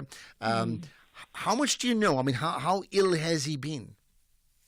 Well, I wouldn't really have the intimate detail of the extent of the illness, but we did know that he was not of good health in the recent years, and of course was also diabetic. I'm absolutely not at liberty to talk about what could have led to his death, but yes, he was a person of ill health. Of course, we're still shocked at the fact that it got to a point where that had to end his life. And I suppose the family is best placed to speak about that a bit more, authoritatively. Yeah. So I understand, I mean, he passed away sometime this morning. I gather you've been in communication with the family and yes. Obviously pass on your condolences. If you speak to them again, certainly do it on behalf of us too. But anything you can tell us, even at this early stage, about A, maybe just the family's response, and B, about potential funeral arrangements? Well, the family is gutted, as you can imagine. He was a very doting dad. You should just go to his social media pages and to know how much he always bragged about his children and their successes. So certainly the family is going through the most, and we will convey the good wishes and the condolences from South Africans from all walks of life regarding what happens after this. We can only comment on that once the family and the ANC and the government, because the former minister, have put their heads together. At this point, we're not yet at that point. Okay. Are you in a position, and again, I understand, I mean, the ANC is a large organization. Some people have worked with him a lot more than others. Have your paths personally crisscrossed to the point where you could share an anecdote, a story that you may have? Or maybe repeat somebody else's story?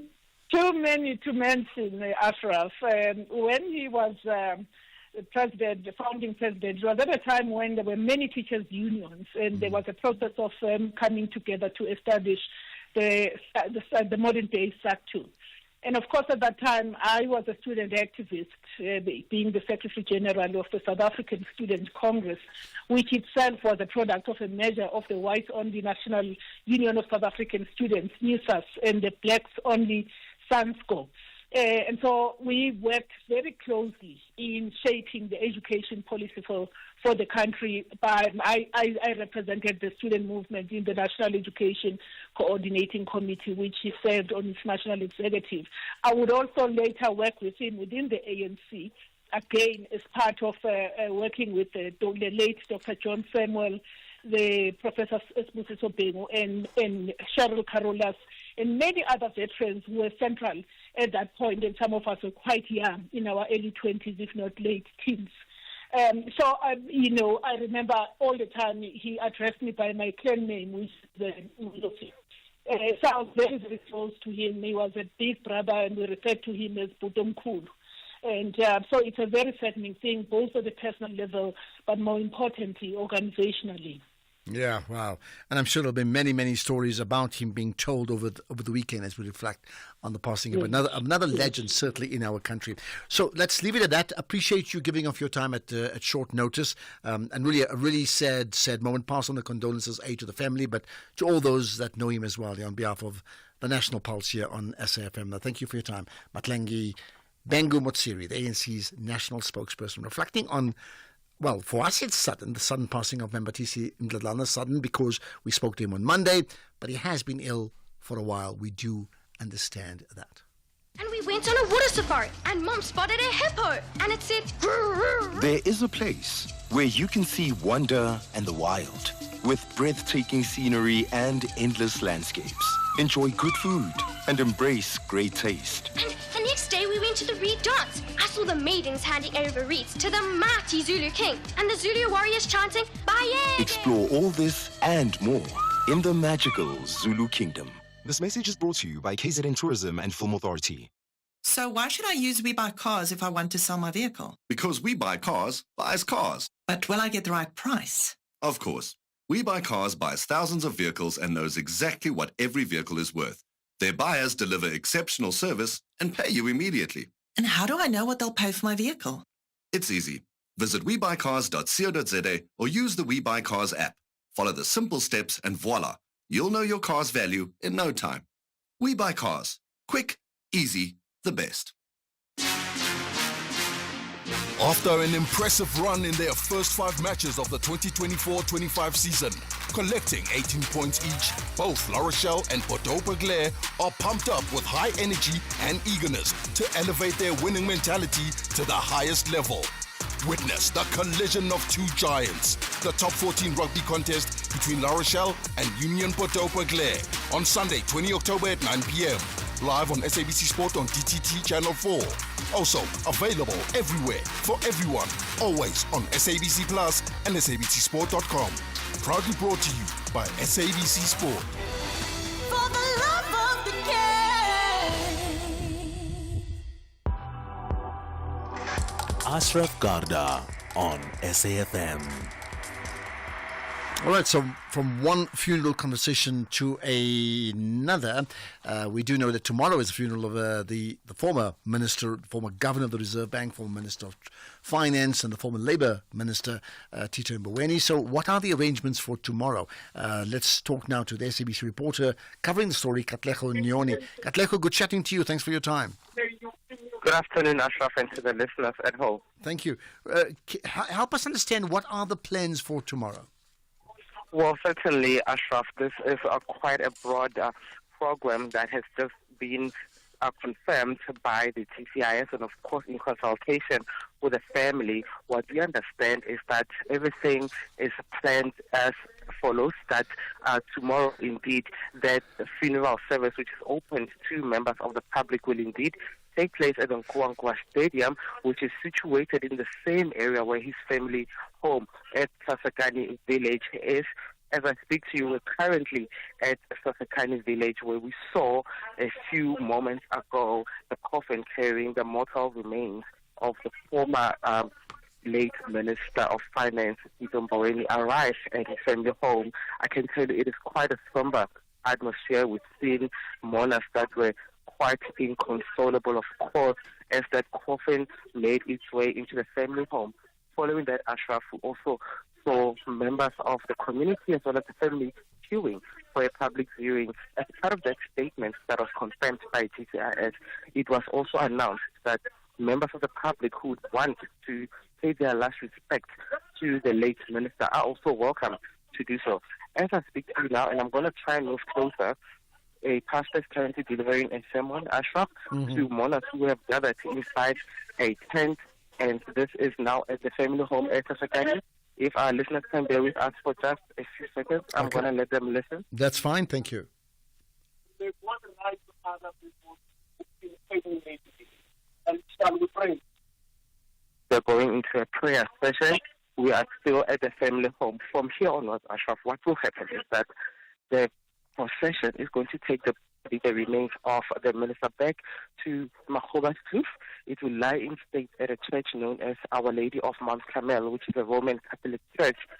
Then it will also be a private service from tomorrow. Then they will transport the remains back to Nkwakwa Stadium for the funeral service, which is open to the public, Ashraf. Okay, so it's open to the public. And do we have any idea in terms of names as to who will preside over the funeral arrangements? Would there be any special speakers? Do you have any names? What we know is President Cyril Ramaphosa will deliver the main eulogy address tomorrow. In attendance from the statements and the information at our disposal, former President Thabo Mbeki will be amongst the mourners, the Deputy President Paul Mashatile, other senior dignitaries of the African National Congress will also be part of this particular funeral service. Limpopo Premier Dr. Kopi Ramathuba yesterday, Ashraf, at the Nguangua Community Hall, we also saw the ANC sub-region under Norman Mashabane conduct a memorial service in honor and in remembrance of Tito Mboweni, and ANC NEC member David Mashobo was also in attendance, and he also gave a keynote address addressing the mourners. Ashraf? Okay, let's leave it at that. Thank you for your time. I'm sure it's going to be a busy at least 24 hours for you. I have no doubt about that. So thank you for giving up your time and on what is clearly a very, very sad and solemn occasion, the funeral now after the passing of Tito Mboweni. Katlego and Nioni, appreciate your time, right? Right, next up, we're going to talk about SANEF launching a declaration to shape the future of journalism.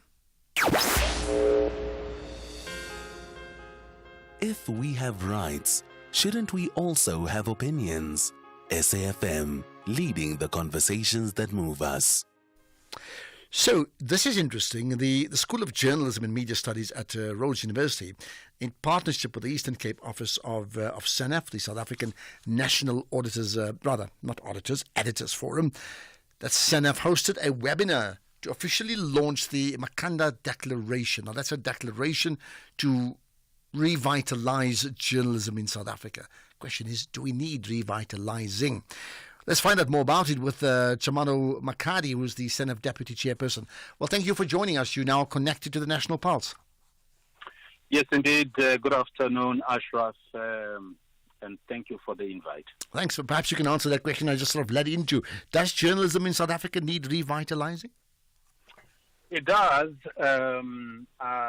Today, obviously, as we commemorate Black Wednesday with the launch of the Makhanda Declaration, I think there has to also be an admission as well that we have come a long way towards attaining media freedom in South Africa, but the industry is still facing a different set of circumstances and challenges.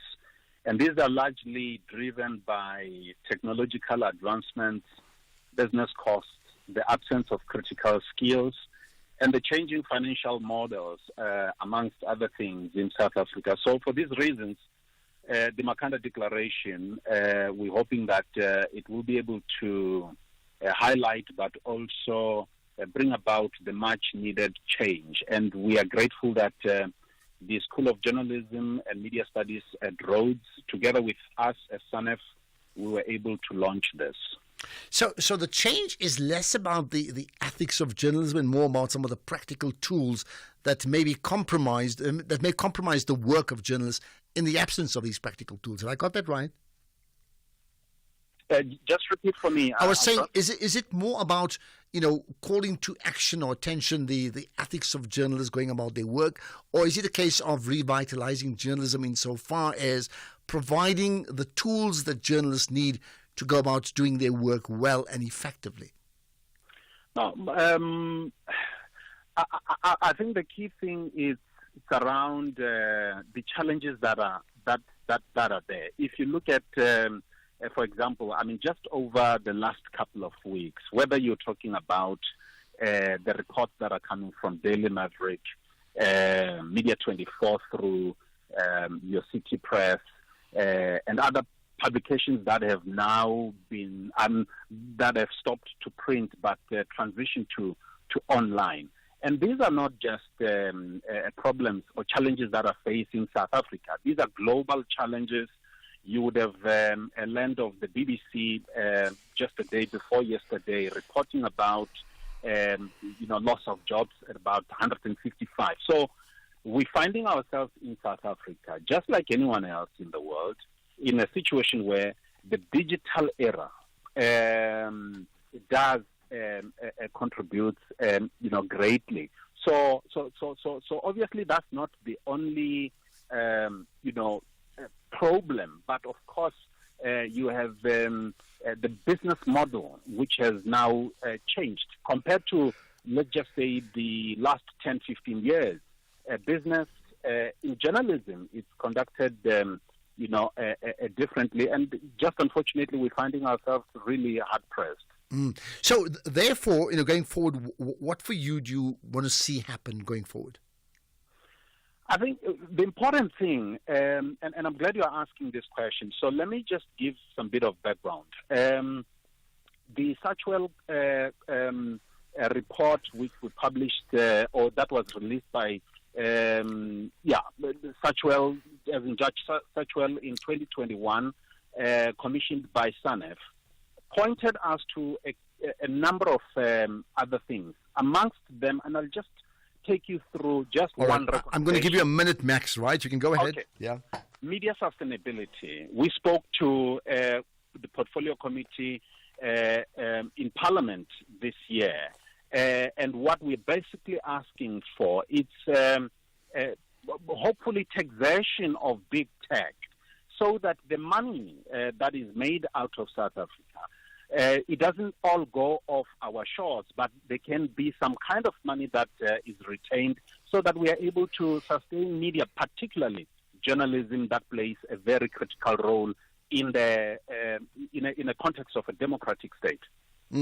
Lots to consider there. Perhaps maybe more detailed conversation is what we need to be having about some of the more specific areas that requires urgent attention. So let's leave it at that for now. This clearly a step in the right direction, a declaration to shape the future of journalism, and it's called the Makhanda Declaration. So thank you for your time. Chamano Makadi, the SANEF Deputy Chairperson. Let's get the news headlines now. Here's Madupi.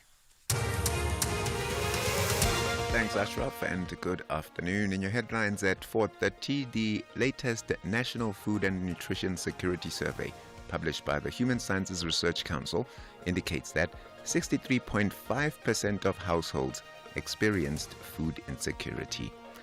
Tributes are pouring in for former Labour Minister Membatisi Mdladlana, who has passed away at the age of 72. And the Commonwealth heads of state and government are expected to elect a new Secretary General in Samoa early next week. And those are your headlines. Greg will have your full update at the top of the hour. SAFM, guiding you through the rush hour traffic. Good afternoon. Starting off in Gauteng, the M2 eastbound in Germiston has delays towards Refinery Road, Santon Drive westbound, slow moving towards Winnie Mandela Drive. The N1 northbound in Midrand is queuing towards New Road, and the N1 southbound in Pretoria has a crash reported at the R21 highway. In KZN, the N2 southbound queuing towards the M25 Commercial Highway. The N3 eastbound in Pinetown is slow moving at Marion Hill Toll Plaza. The N3 westbound in Pietermaritzburg has a crash reported near New England Road in Cape Town. The N1 inbound slow moving towards the elevated freeway. The N2 eastbound slow moving towards Muway exit. The M3 southbound is slow moving towards Rhodes Drive, and the M5 northbound is slow moving towards Kuburg interchange. With your traffic update, I'm Irma G. This is SAFM Sports with Tuming Khapele. Well, Starting off with football this hour, Mamelodi Sundowns ladies and the University of Western Cape have avoided each other in this year's edition of the CAF Women's Champions League, which will commence next month. The Queens of the continent are pitted in Group B alongside Tutankhamun and Central Bank of Ethiopia FC and Nigeria's Edo Queens. Meanwhile, debutants UWC have been handed a tough draw against 2022 champions ASFAR in Group A alongside fellow rookies Eagles de la Medina and TP Mazembe, who are making their second appearance at the finals. ASFAR and Medina will open the tournament on the 9th of November, and the group stage is scheduled to finish on the 16th of November. Then Orlando Pirates coach Jose Rivero has assured that they will not be having sleepless nights over the unavailability of injured Nigerian international Olis Ndah. Now, Ndah has been ruled out for the rest of the year after suffering a tibia fracture, and ahead of their last 16 Carling knockout game against Magesi on Saturday, Rivero noted that they already showed that they could cope without the towering centre in the recent MTN 8 final. Then Manchester City manager Pep Guardiola has confirmed that Kevin De Bruyne and Nathan Ake are unlikely to feature against Wolves on Sunday. De Bruyne has been sidelined for the past month after being forced off with a groin injury in the Champions League, and Ake meanwhile has been absent since sustaining a hamstring injury in September while on international duty with the Netherlands. In wheelchair tennis, South African wheelchair star Lucas Sithole has found a new training home at the Bryanston Sports Club in honor of his journey as a professional. Now, speaking to SABC Sports, Sithole confirmed that there is no time frame for the partnership, as he's allowed to train at the Johannesburg North Bay Sports Club as long as he desires without any cost. In swimming, SA's Rebecca Meda finished third in the women's 200-meter breaststroke final, which was won by USA's Kate Douglas. And finally, in rugby, the Stormers' first home game of the season will see them host an Irish side with the kick-off at 6 p.m. tomorrow at the DHL Stadium. And prop Steve Stolle and hooker Joseph Dweba come back into the starting lineup, while lock Andre Smith will make his first start of the season, and Ruben van Heerden set to make an impact in the second half in a rational switch. With that said, it is a wrap from my side for now. I'll have more in the next hour.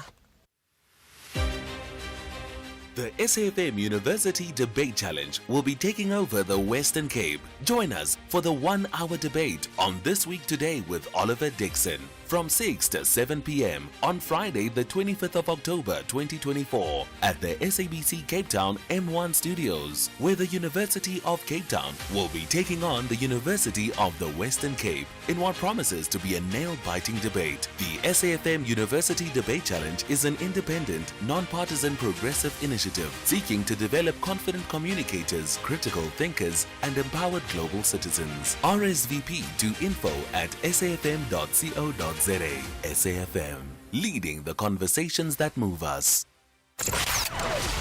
Economic news on SAFM. Facts and figures you can count on. Right, let's get to the numbers now with Paswani Mpatlele, Senior Account Manager at Makwe Fund Managers. Let's get a local on the update on local and global markets, Paswani. Afternoon, Ashraf, and to all our listeners. Hey, Ashraf, we're kicking off with closing down the week with our trading partners, China. They came out with their GDP for quarter 3, better than expanded. It expanded by around 4.6%, but this was the slowest increase since the beginning of 2023, reflecting the ongoing weaknesses that still existed fundamentally around that domestic demand, property challenges affecting that demand. However, they're very close to that 5% target they had for themselves this year. They are left with 1 quarter. They are currently stimulating the economy within the quarter, which makes it highly likely that they might actually achieve it and even exceed it, and seeing investors re-rate them. Especially when now we're seeing that we actually added more stimulus that the central bank is going to give non-banks an opportunity to borrow from them to buy more equity. That has helped to lift some sentiment. We've seen it filter through our resource sector. In other developments, gold drew attention, surpassing that 2,700 level, and it is now up 0.8 at 2,716 new all-time highs, supported by the ongoing cautionary pricing around in general investors at the back of the U.S. earnings season that is filtering through, that is getting mixed, upcoming U.S. elections, of course, geopolitical tensions that are going on in the background with the latest of Hamas leader being killed. But we don't see that necessarily within the oil prices reflected these general geopolitical worries. In fact, we're seeing the oil prices declining for big decline this today at 2% and to $72.95 at the back of that demand outlook worries. We've seen some of the OPEC have decided to reduce that those productions because of these outlooks going forward, reflecting of the global demand as it is. With that dollar is adding even further pressures, remaining above that 103 level, being very sticky, heading for a third week of gains at the back of this U.S. consumer spending data. We saw the ECB cut rate supporting that the dollar. We also saw under the likes of the U.S. yields continue to hold that level, thinking of that sticky inflation that might be still coming through. We're seeing with the China stimulus, we're seeing with the fact that commodities are actually coming up. But with that said, we're seeing a mixed picture holding green in some parts of the markets. Globally, we see markets in the U.S. Nasdaq was up 0.6, S&P up 0.2, Dow was down 0.3, along with the FTSE down 0.7 in Europe. DAX and CAC were up 0.2 locally.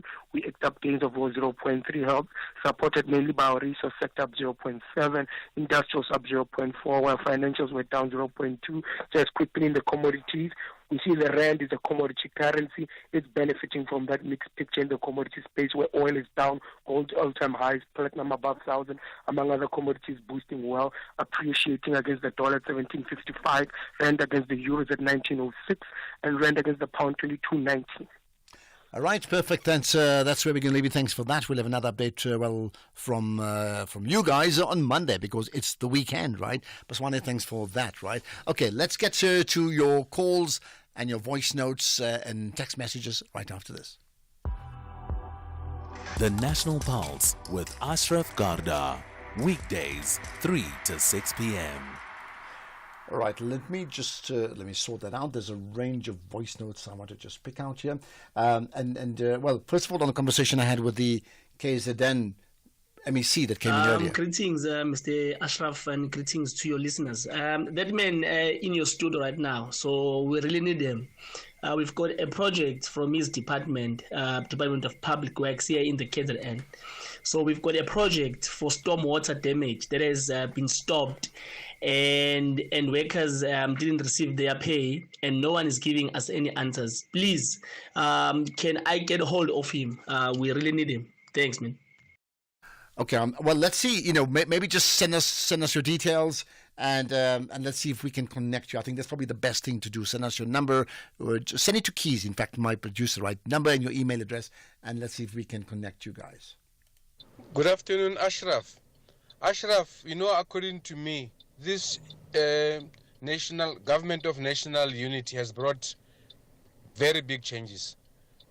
Do you think we would have known about what this gentleman in the studio have just revealed about companies have just been recycled, abandoning projects, same people just changing company names? I'm very thankful about the GNU. Thank you.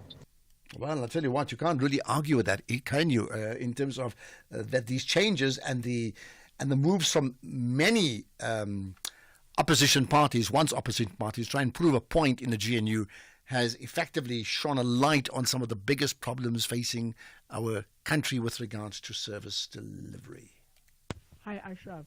Can you ask for me to the MEC of KZN that how can they differentiate between the criminals and those people who want 30% as the contract to come to their area or to their wards? Because some of the contractors, they don't want to give the community 30%, and that's where maybe the problem started. So how did they differentiate between the criminals and those who want the 30% since the project is coming to their area? Okay, I'm afraid, of course, as you know, the MEC is long gone, right? Yeah, so I can't really answer that, but I hear you, and maybe that's a conversation that may come up in the days ahead, right? Here's another one about the MMC rather.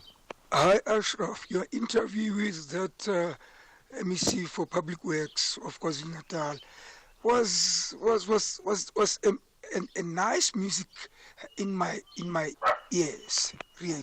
Particularly when you were saying that he does not want to negotiate with the criminals. Oh, I loved that.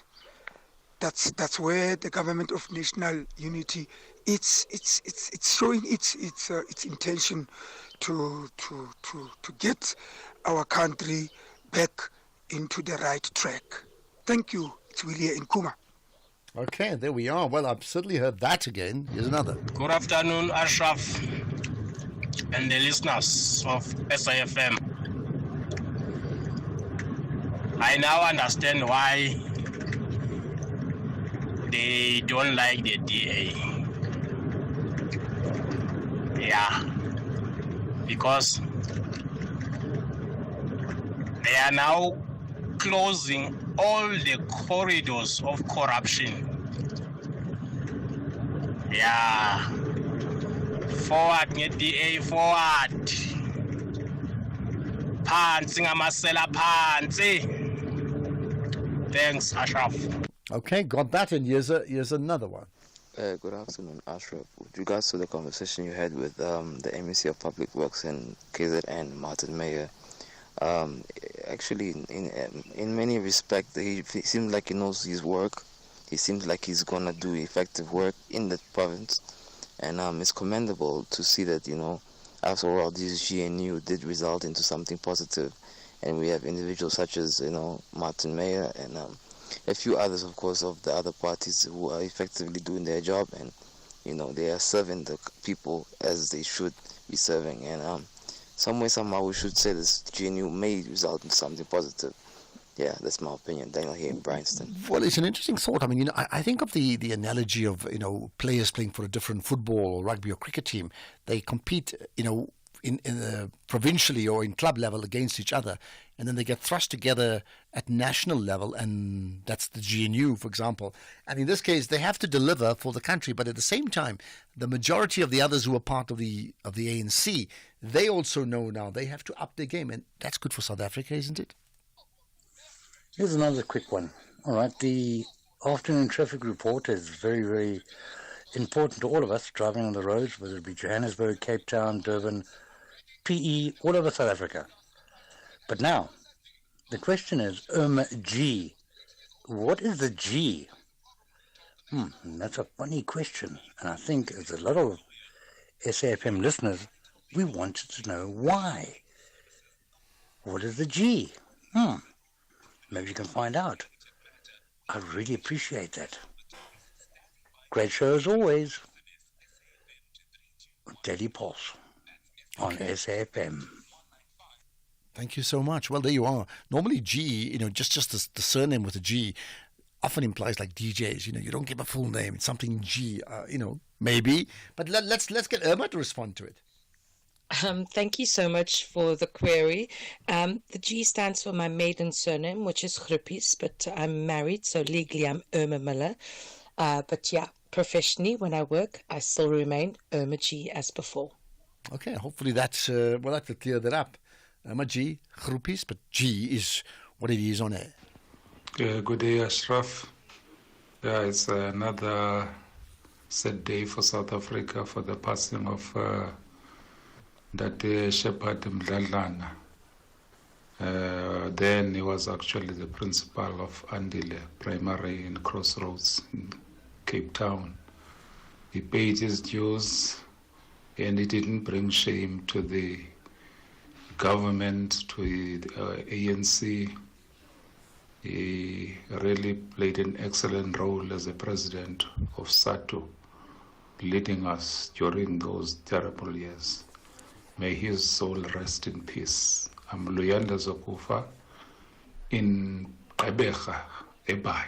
Thanks for that, Luyanda from Gqeberha. Right, let's get to another of the tributes that have taken, and clearly this week has been a week of tributes, right? Here's Rex in Wynberg. In fact, Rex, let's get your call, in fact. Hi, Rex. Yes, hi. About 10 years ago, Tito Mboweni wrote an article in the Sunday Times where he said it was China and Vietnam, two communist countries, that persuaded Mandela not to go the nationalization route, because I think he'd been to a G20 meeting in Japan, and then he came back and they did an about turn on nationalization. And if you go to Mandela's book, Long Walk to Freedom, go to page 93, the last chapter. That is the first time he mentions that he never trusted the communists. He was never a communist. Everybody accused him of being a communist, but he never trusted them. And then in his book, Conversations with Myself, it was him and Ahmed Kathadra. They asked him, what did he think of communism? And he said it was a foreign ideology, and that's basically what it was. It was a foreign ideology. It was a European experiment. That's all it was. All right. There's a lot of politicians talk Marxism and they talk left, but when you get into a position like Tito had, and you have to start taking responsibility, and you have to create jobs, and you have to balance the books, then that Marxist smashing via Voodoo economics, it just doesn't work. Okay, a lot of these. Yeah, got anything else? Yeah. Well, that's it. Yeah. All right, perfect. Rex, thanks for that. And it's an economics lesson as well, or a history lesson in terms of the books, right? Well, I mean, it's a bit more complex than that. I'm just talking about the issue of communism and socialism and capitalism. Yes, I mean, one can say all of them are foreign concepts, by the way. And where's it working really well in any part of the world? I'm talking about all those concepts, okay? And maybe something else too, like what they call shared capitalism or capitalism of good nowadays, right? Okay, I want to check if there's another call. No, we don't. What we're going to do is we'll take some calls later on. I did tell you that we'll chat as part of our Friday fireside chat. We have two guests, unusually, so it's normally just one guest for 50-odd minutes, for an hour. But today it's two guests, and they are both related. I've told you that too. So if you haven't quite got it by now, both are from KZN. Professor Salim Abdul Karim, together with Professor Quraisha Abdul Karim, the husband and wife team that heads up CAPRISA, which is the Center for the AIDS Program of Research in South Africa. Well, the two of them will be my fireside chat guests. Looking forward to that, and I do hope you will be joining me as well. Is alcohol affecting your work? Is alcohol affecting your family? Is alcohol affecting your relationships? Visit aasouthafrica.org.za or call 086 143 5722. With Alcoholics Anonymous, you need never stand alone again. This is a SABC supported initiative. Andile, the CEO of a multinational corporation, is driving home with his daughter. Dad, why is the tooth fairy so stingy? Stingy?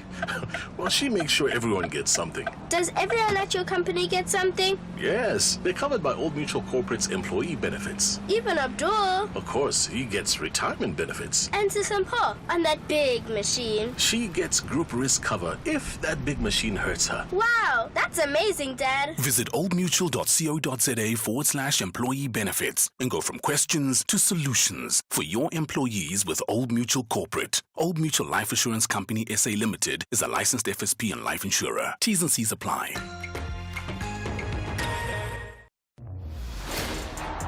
The Rockets say before the sun sets in Mpumalanga, they will march out of the battlefield with a VIP access to the quarterfinals. However, the Chili Boys are not shaken. They want joy for the Eastern Cape citizens. This is the second edition of the Carlin Knockout Cup Round of 16. Fagukesi! Catch TS Galaxy FC versus Chipa United FC this Sunday, 20 October at 2:30 p.m. Live on SABC1 and SABC radio stations. Also available everywhere for everyone. Always on SABC Plus and SABCSport.com. Proudly brought to you by SABC Sport. For the love of the game. If we have rights, shouldn't we also have opinions? SAFM, leading the conversations that move us.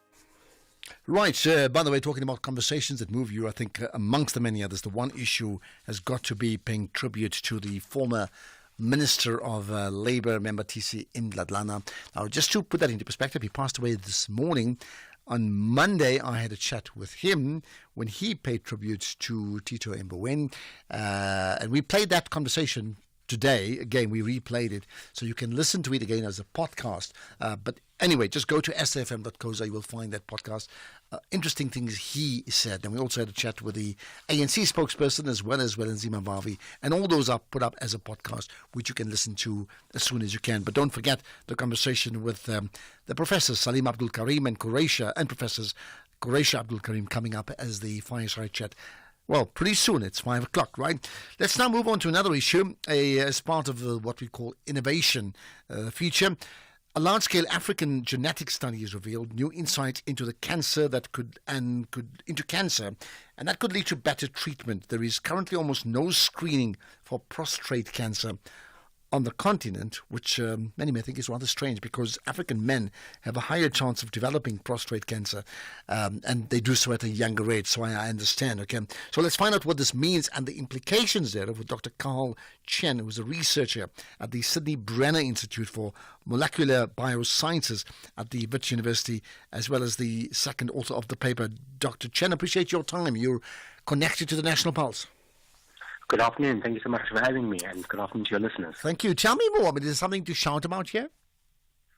I think the key message of our study is really to say that we need to study prostate cancer in a population with high disease burden, which is particularly our African population. If you look at it from a global point of view, prostate cancer accounts for perhaps 7% of all the cancers diagnosed in men. But in Africa, it accounts for nearly a quarter of all the cancer cases diagnosed in men. It is also our most common cancer. And coming to your point a bit earlier, is currently in Africa, or particularly in South Africa, there is no population screening initiatives or mechanisms that is able to pick up prostate cancer early.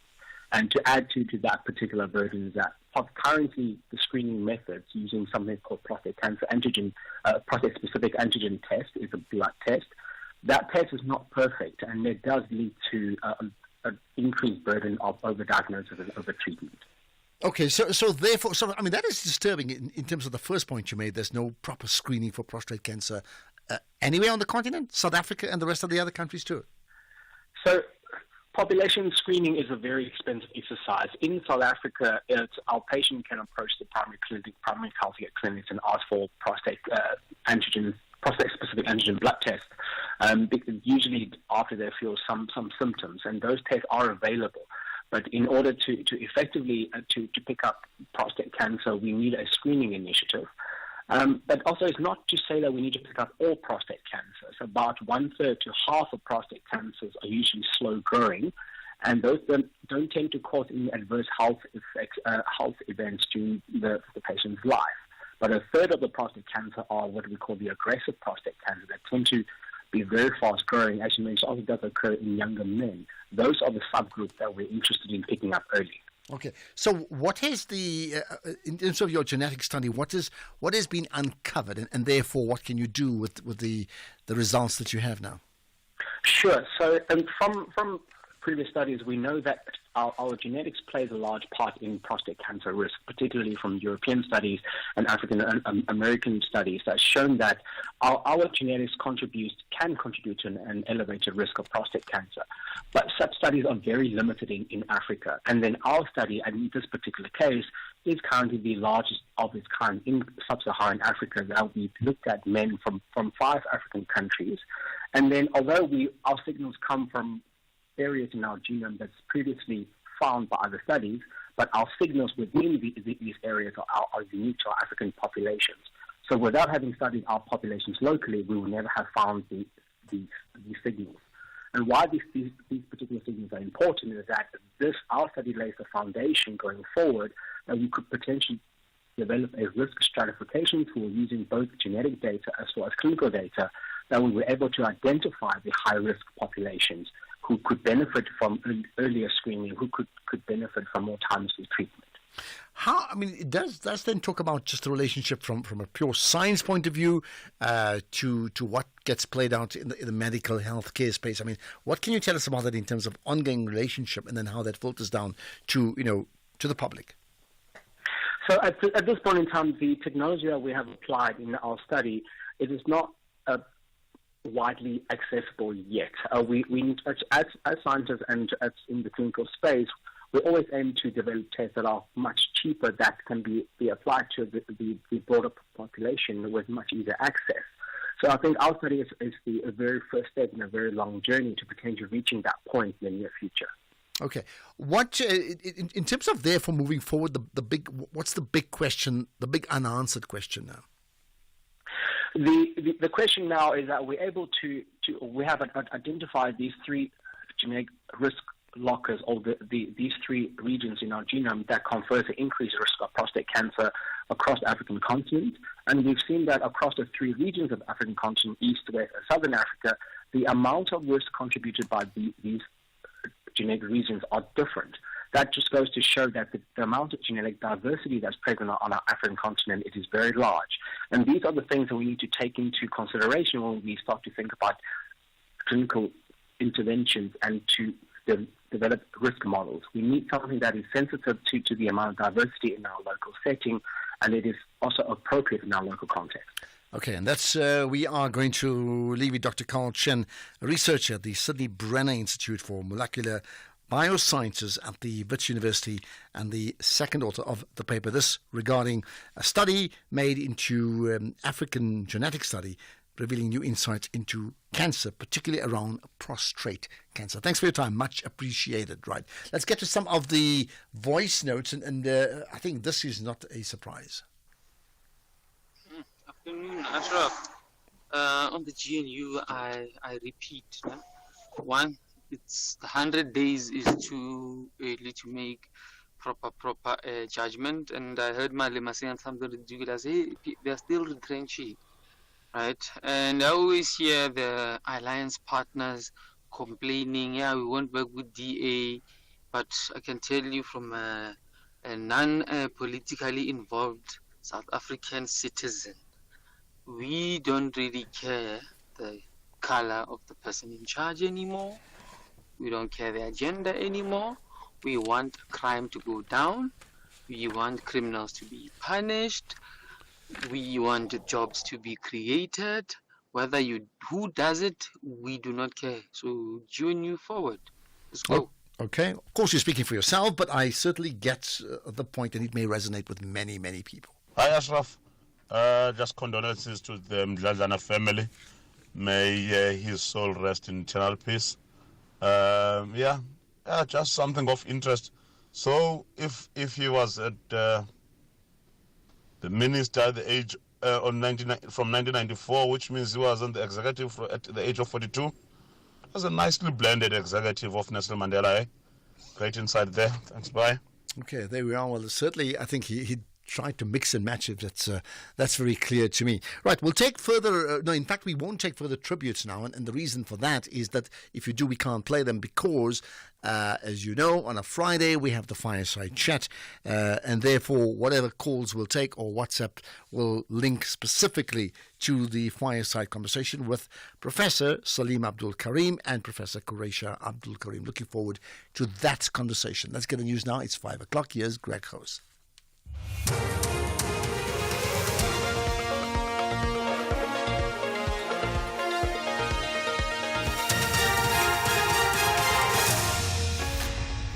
Thank you, Ashraf. In this news update, alarming survey on food insecurity and a new Commonwealth Secretary-General to be elected.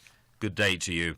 The latest survey by the National Food and Nutrition Security, published by the Human Sciences Research Council, indicates that 63.5% of households experienced food insecurity. The North West and Eastern Cape are the least food-secure provinces. They each have 73% of the households found to be food insecure. North West authorities say there is a need to revamp the poverty and food insecurity program. The Agriculture and Rural Development MEC in the North West, Madoda Sambata. To do is to ensure that our people who are exposed to poverty are helped with implements and seeds and helped with markets to grow their produce to a level where they become subsistent farmers. We help them in the program of government assisting subsistent farmers, that the person who might have been in the poverty and food level yesterday in 3 months' time would have produced to a level of selling. That's the only way we are going to take our people out of poverty level and food insecurity. Tributes are pouring in for former Labour Minister Matisa Matlana, who's passed away at the age of 72. He served as Labour Minister in Nelson Mandela's cabinet from 1998. He continued to hold the post into Thabo Mbeki's administration, Kgalema Motlante's, and later in Jacob Zuma's administration until 2009. Seppo Mungwai reports. Mdladlana was first elected as MP following the 1994 elections as a member of the African National Congress. Hailing from the Eastern Cape, he was born in May 1952. He was a teacher by training, having served as a teacher at Vukukanye Primary School in Gugulethu outside Cape Town between 1972 and 1981. Mdladlana was the founder of the South African Democratic Teachers Union. Following his cabinet career, he went on to be South African ambassador to Burundi and Canada.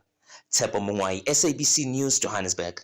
In a bid to revitalise journalism in the country, Rhodes University in the Eastern Cape, in partnership with Editors Forum SANEF, has launched a document which will act as a guideline for the industry called the Makhanda Declaration.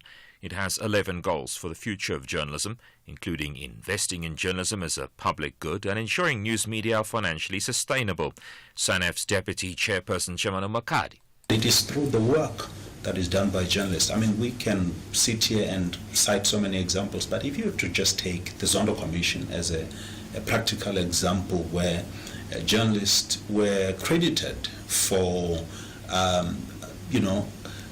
bringing forth some of the information which, had it not been for them, this nation would never have known about it. So it is within this context that we feel strongly that journalism must be sustained. Meanwhile, the declaration states that the public, the private sector and the state have a duty of care to ensure the safety and well-being of journalists. SABC Acting Regional Editor in the Eastern Cape, Yuri Blichnote. Important first, just listen to your reporters because they will tell you what they feel or expect or something that might happen. And from that you can already work a base plan to see what kind of protection you can put in place. We already have media houses like the SABC that works with the police where you require maybe some form of protection if you go do an event or go into a very dangerous area. That's something you can organize beforehand. What is important is to have good policies in place as any employer, policies that can ensure the safety of your people, policies you can fall back on when there's harassment, for instance. The Commonwealth heads of state and government are expected to elect a new Secretary-General in Samoa early next week. Lesotho's diplomat Joshua Satipa is a candidate put forward by regional body SADC. There are also other candidates vying for the position on the African continent. SABC spoke to Satipa before jetting off to Samoa.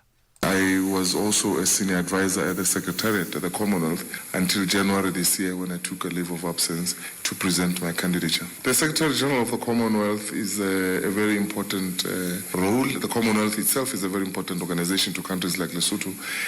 In fact, to this region, if you go back in history, it was the Commonwealth that was at the forefront of fighting and bringing an end to the unilateral declaration of independence by Ian Smith in Rhodesia. That led to the multi-party elections that ushered in a new government led by President Mugabe. The top story, the latest survey on national food and nutrition security published by the Human Sciences Research Council indicates that 63.5% of households experienced food insecurity. That's SAFM News. I'm Greg Khos.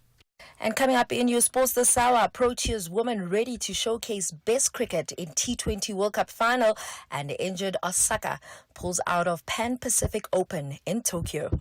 More details at 5:30.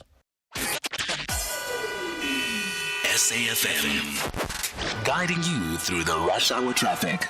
Good afternoon. Starting off in Gauteng, the N1 southbound in four ways queuing towards Winnie Mandela Drive exit. The N1 northbound in Midrand is queuing towards New Road, and Bremer Street in Pretoria is slow moving at Vonderhof Road. In KZN, the N2 southbound has a crash reported after the M41 Gateway exit. The N3 westbound is queuing towards the M13 Paradise Valley interchange. The N3 eastbound in Pinetown queuing at Marion Hill Toll Plaza, and the N3 westbound in Pietermaritzburg has a crash reported near New England Road. In Cape Town this weekend, extensive road closures and traffic restrictions on Saturday and Sunday for the Cape Town Marathon event. The closures will extend from Sea Point to Newlands via the CBD, Greenpoint, Woodstock and Salt River. Go to capetownmarathon.com for more details. And the N1 outbound has a stationary vehicle reported after Marine Drive. With your traffic update, I'm Irma G. And we went on a water safari, and Mom spotted a hippo, and it said, There is a place where you can see wonder and the wild, with breathtaking scenery and endless landscapes. Enjoy good food and embrace great taste. And the next day we went to the Reed dance. I saw the maidens handing over reeds to the mighty Zulu king, and the Zulu warriors chanting, Bayede! Explore all this and more in the magical Zulu Kingdom. This message is brought to you by KZN Tourism and Film Authority. If you think you cannot afford a lawyer, think again. Clientele Legal has made professional legal services affordable for you. Whether it's a civil, criminal, or labor-related matter, we have a nationwide panel of attorneys standing by to assist you. SMS SAFM to 32195. That's SAFM to 32195 and we'll call you back. Clientele General is a licensed non-life insurer and an authorized FSP. Standard rates and terms and conditions apply. You could win big when you play Powerball and Powerball Plus for 65 million rand in total estimated jackpots this Friday. Don't delay. Play Powerball for an estimated 9 million rand and Powerball Plus for an estimated 56 million rand today. Buy your tickets now in store on nationallottery.co.za, the mobile app, cell phone banking, or simply dial *120*7529# for USSD. Panda, Pusha, play. Players must be 18 years old or play responsibly. E2 is the proud operator of the National Lottery. Mubango returns for an explosive new season on SABC2. A renaissance of new beginnings, intrigue, and drama with old enemies and new characters. Catch the rebirth season of Mubango every Monday to Friday at 9 p.m. on SABC2 or stream it on SABC Plus. Mubango, ukovela panda. SABC2.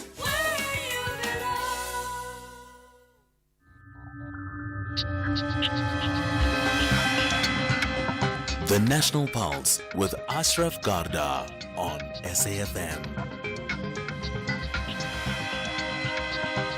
You're listening to the National Pulse, weekdays 3 to 6 p.m. So every Friday, as we sort of chill up for the rest of the weekend, we have a fireside chat. I get someone in studio. I mean, that's first prize. And if not in studio, then sometimes online. And we chat for about 50-odd minutes. And we just chat. I mean, there's no real agenda. We just talk about different things, as one would expect if you have a fireside chat, maybe a braai on the side, that sort of thing, right? But so today I'm doing something rather unprecedented in the sense I've never had a fireside chat with two people where normally it would be just one person. And the two people are both professors and they're both related. And they both work together, and they both are highly acclaimed in the HIV space. So what more can we find out about them? The professors I'm referring to, Professor Salim Abdul Karim and Professor Qureisha Abdul Karim. So we're going to chat to them now. So both of them are with us now online. Good chatting to both of you, and welcome to the National Pulse. Very good afternoon to you, Ashraf, and to all of the listeners. It's a great pleasure to be with you here today. Thank you. And good afternoon, Ashraf. Well, we'll say we don't typically have a fireside chat on a Saturday evening. We have lots of work to do, but it's a nice break to be here with you and to join the listeners. Of course, we have chatted in the last year or so, but I last saw both of you at the OR Tambo airport when I was maybe going to Cape Town, or I think Cape Town, but you guys were just come off a plane from Singapore, if I'm not mistaken, maybe about 2 years ago, something on another one of those many award-winning flights that seems to be the norm. You remember that? Yes, of course we remember that. And you were chatting to us and said, we've got to do a show sometime, and there we are. Well, you see, strange things. Of course, at the time I was off SAFM, but I'm back. Things change in the world, and we never know what to play next. But here's the thing, right?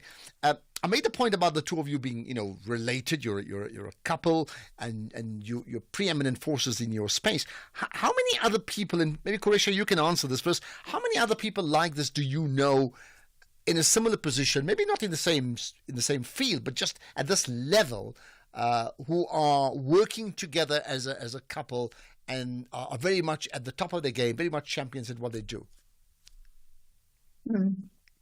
That's a great question, because I think we have so many challenges around gender equity and representation. But in public health, it's quite common to find husband and wives working together. And I think part of it relates to shared values and shared visions. And in public health, where you're working with large communities and populations, I don't know many, but I know several, and definitely working across different scientific disciplines, it seems to be more common in public health than other professions and scientific disciplines. Okay, that's interesting. And for you, I want to say this. I was going to say Professor Karim, but you're probably going to argue with me to say, no, Ashraf, since we're having a fireside chat, just call me Salim or Slim, right? And I'd call you Qureshi. You've told that to me before, right? So there we are, Slim and Qureshi, the husband and wife team. What about you? What's it like working with your wife? Well, it's a wonderful opportunity, I guess. I think it's important to know that our mentors in the U.S. were Mervyn Sasser and Zena Stein, who are husband and wife. And one of the other couples we knew very prominent in the field at the time was Ruth and Victor Seidel, who were major champions in the field of public health, also a husband and wife team. So we were in the 80s when we were working and studying to become people in public health. There were several couples, and we learned a lot from them, and we watched how they managed both their personal relationships and their work relationships. And I think between Qureshi and I, it's now almost 35 years that we are working together. It's, we are not just that we are working together. Our offices are next to each other. The only thing separating us is our common secretary. We tried having two secretaries, and that didn't work. So we have one secretary that manages both of us. And that's the only gap that lies between our two offices. We even have a shared Twitter account. I mean, there are so many things that we do together. And that's just part of making things efficient and getting things done. Yeah, I've certainly noted the shared Twitter account. I'm just wondering how does the secretary respond when somebody calls, especially from outside this country, and saying, can I speak to Professor Abdul Karim? I wonder what the secretary's answer is. I mean, what is their standard answer to that question? Well, she immediately responds and says, which Professor Abdul Karim, which often flummoxes the caller. and they're not expecting to find two Professors Abdul Karim in the same institution or at the same number. Yeah. And if you want, you want to hear a complication on that. I want to. Go ahead. At Columbia University, there are now 3 Professors Abdul Karim, in that our daughter has now joined the faculty there. And so recently, BBC wanted to interview her, and they sent an email to the university that said Professor S. Abdul Karim. And so they sent it to me, asking me if I'm available to do this BBC interview. And I said, what is this one? I don't know anything about it. They must be looking for my daughter. And of course they were. She's a lawyer, also in public health. So it turns out that now we've caused huge confusion because there are now 2 S. Abdul Karims at Columbia University. Well, clearly you're not so bright after all. I mean, sometimes obviously there are going to be pitfalls along the way with the Prof and the S. Abdul Karim. So something you need to think about. But I mean, internally as a family, right? Besides now your secretary who'd obviously field the calls, from a family point, you may get those family WhatsApps. And I mean, it's true, people get confused all the time with names, assuming there's just one person. How do you navigate it as a family? Would it be like a standard, let's take like you, Qureshi, if somebody messages you to say an interview, do you always take it's you they're referring to, or do you always double check that first? No, well, it depends on who's calling and what they're calling about. I do, if I'm not sure, I do double check that they have the right Abdul Karim. And if they put the initial or the first name, it works out fine. But if not, then it does cause some conflict. So when we're talking about some things, we both feel comfortable responding. But in other areas, we have different strengths in terms of what we can talk to. And I think it naturally works out that way. But, initially, I think most people assumed that I'm Mrs. Abdul Karim. Okay, there we are. My bigger challenge is not in the calls for the interviews, but when I'm traveling internationally, and particularly in foreign countries, and they see the Professor Abdul Karim, they automatically assume it must be male. And so I've had some let's say, some hairy experiences of missing my transfer from the airport to the hotel or the hotel to the airport. And the person is right in front, but very patiently waiting for a male to appear. Okay. So it's less about Slim and myself and confusion there, but it's more about the public, or in some instances, the service industry, where you have a reservation or some transfer, and they're looking for a man, and they haven't caught up to the fact actually there are women professors as well. So Qureshi, how then do you respond to that? I mean, aside from the bit of the humorous aspect of it all, right? You're also, I mean, you're clearly a champion in your field, and you want to assert yourself, and about the perceptions people have about the role of male and female. So when you have these situations where the assumption of the default is you're the missus in that relationship and that's it, do you then take the opportunity to assert yourself without being rude to say, actually, this is who I am and this is what I do, or do you just let it go?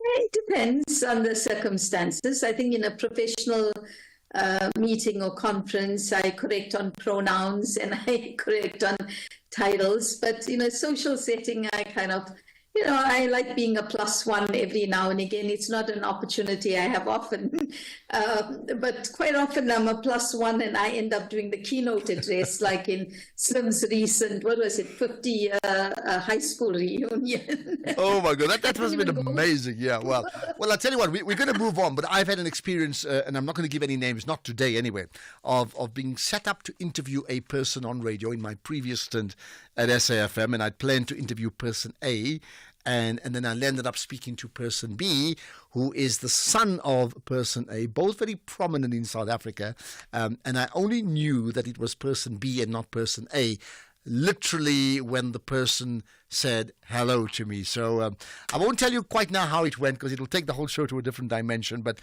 it does happen. Okay, it's quite crazy. Let's talk about other things. So, for many people, I mean, in the scientific field, and certainly around HIV, I mean, obviously people have known both of you for years and years. But the world being what it is, certainly in South Africa, many people didn't know, and you rose to prominence certainly around the time of COVID-19, right? What have you been doing since then? I mean, but both of, because I take it that you are a partnership, that what you do is together. Slim, go for it first, you. Sure. So we are infectious diseases epidemiologists, and we basically study viral diseases. And in this world, there's no shortage of viral diseases. They are coming fast and furious. So, over the years, we have devoted ourselves to working on HIV because there are substantial problems in trying to prevent, treat, and cure HIV. But when COVID came along, we just pivoted our research infrastructure, our laboratories, and our work to focus on COVID. Since then, we've had to do a bit of work on avian influenza, which is a problem largely in the US in the big cattle farms. Then we saw a small outbreak of dengue, and then along came Mpox.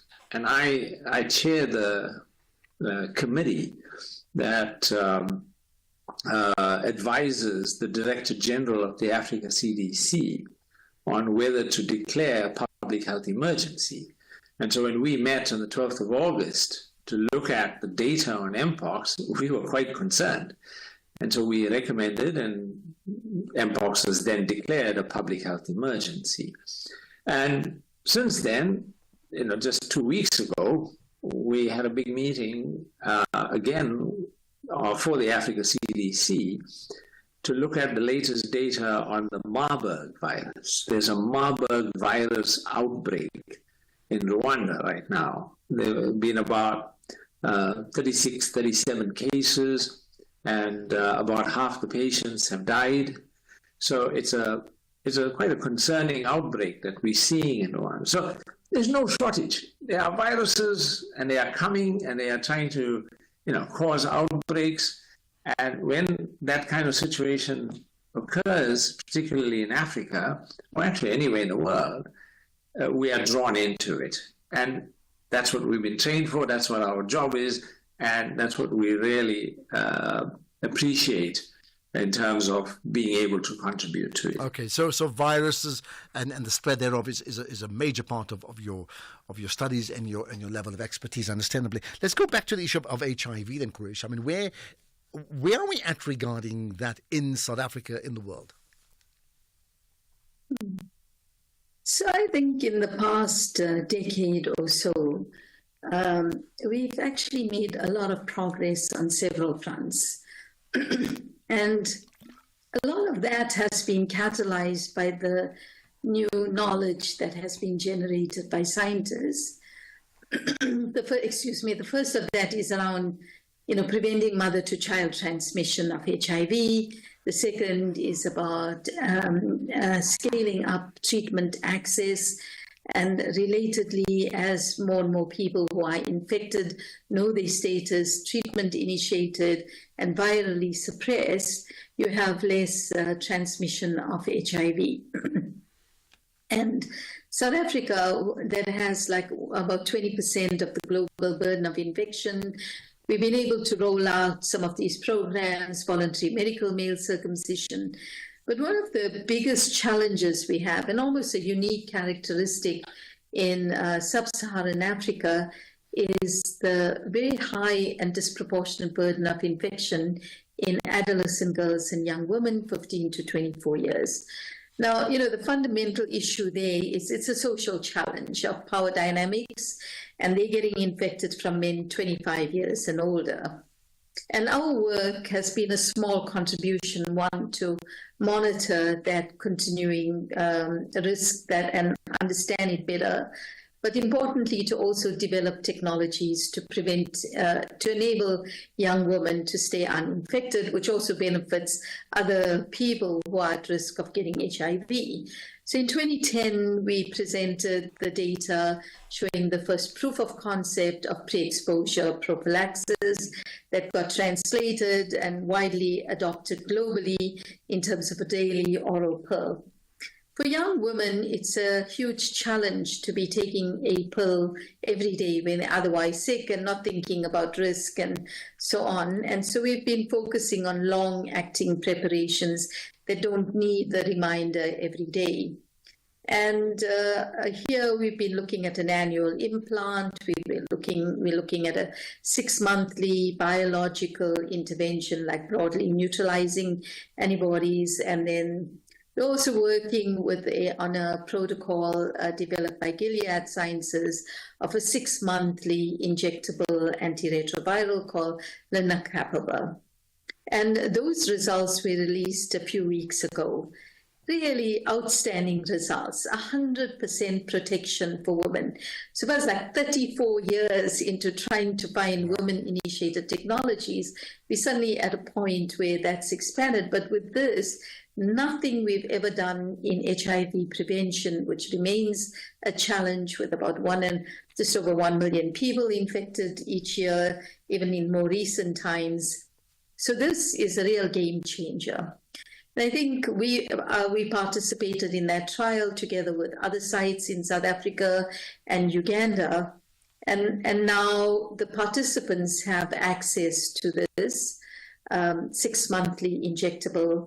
And we are really focusing our attention on how can we use this intervention to have impact on the epidemic wider. So I think very promising time in our response to HIV, where the science have reached a critical point, and now it's making that available and accessible to those who can benefit. We still, of course, need to have a cure and a vaccine, but for now, we're at a very promising time in terms of the 2030 goals of ending AIDS as a public health threat. Okay, interesting points you bring up. By the way, as always, on the fireside chat, we probably have time for maybe 2-3 calls maximum. We really can't take more. So if you want to call in, it's 086 000 2032. Otherwise, a WhatsApp, I think we can take voice notes. I'll check with Lusani, 0614 104 107, 0614 104 107. Interesting what you said, Qureshi, because I want to bring it up to Slim in terms of, you wrote a book called Standing Up for Science. I mean, and you're mentioning the word science just sort of triggered that point, right?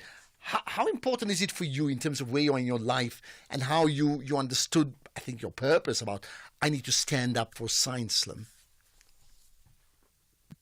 We've been seeing that over time that there are skeptics and people who just don't believe in the science or don't accept the science is more accurate. And we saw that in HIV, and HIV presented quite significant challenges to us.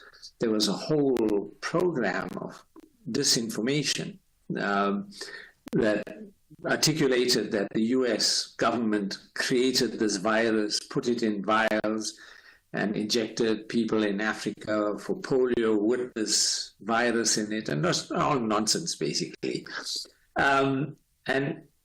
We had to stand up for explaining that actually none of this is even feasible, never mind true. And then we had, of course, in our own setting, where we had a whole president and his cabinet that, took a position that HIV doesn't cause AIDS. And that was just blatantly disregarding the evidence and the scientific information that we had at the time. And, we had to take a stand against that. So when COVID came along, the situation was somewhat different. And it was different because in HIV, when we argued against somebody or we were presenting an alternate view, it was clear who was articulating which position. And obviously, somebody with 40 years experience in studying viral diseases carries a lot of weight. But in COVID, the situation was very different in that we were now dealing with social media. And in social media, you don't know half the time whether it's even a real person who's giving, who's making the statement, or whether it's some bot that's being, amplifying some kind of message. So in social media, you can't draw the distinction between who's a real expert and who's not. And so what you get is people confused about that all voices are equal, because they're not. The people who like us who have spent our lives focusing on the science have a lot more to share, a lot more experience. So we decided to take up the challenges, and it started off initially with hydroxyquinone, and that was just an inappropriate treatment. Got worse when ivermectin came along. Because okay, I'll tell you what you do. Hold on to that point, because I just want to ask you about the lessons learned from COVID-19, and then we'll move on to other things. But just pause for the moment. Let's get to the news headlines now. It's 5:30. Here's Greg House. Bridget Masinga on SAFM. I mean, we've just come out of conversations centered around mental health awareness in the workplace. A very important conversation, I think, to continue having, because whenever we sort of position mental health conversations, it's always more on the interpersonal, and we never really touch on the professional implications of such. I think it's very important to remember that not only do we have an ethical responsibility of leadership, we also do have legal obligations when it comes to protecting our team members.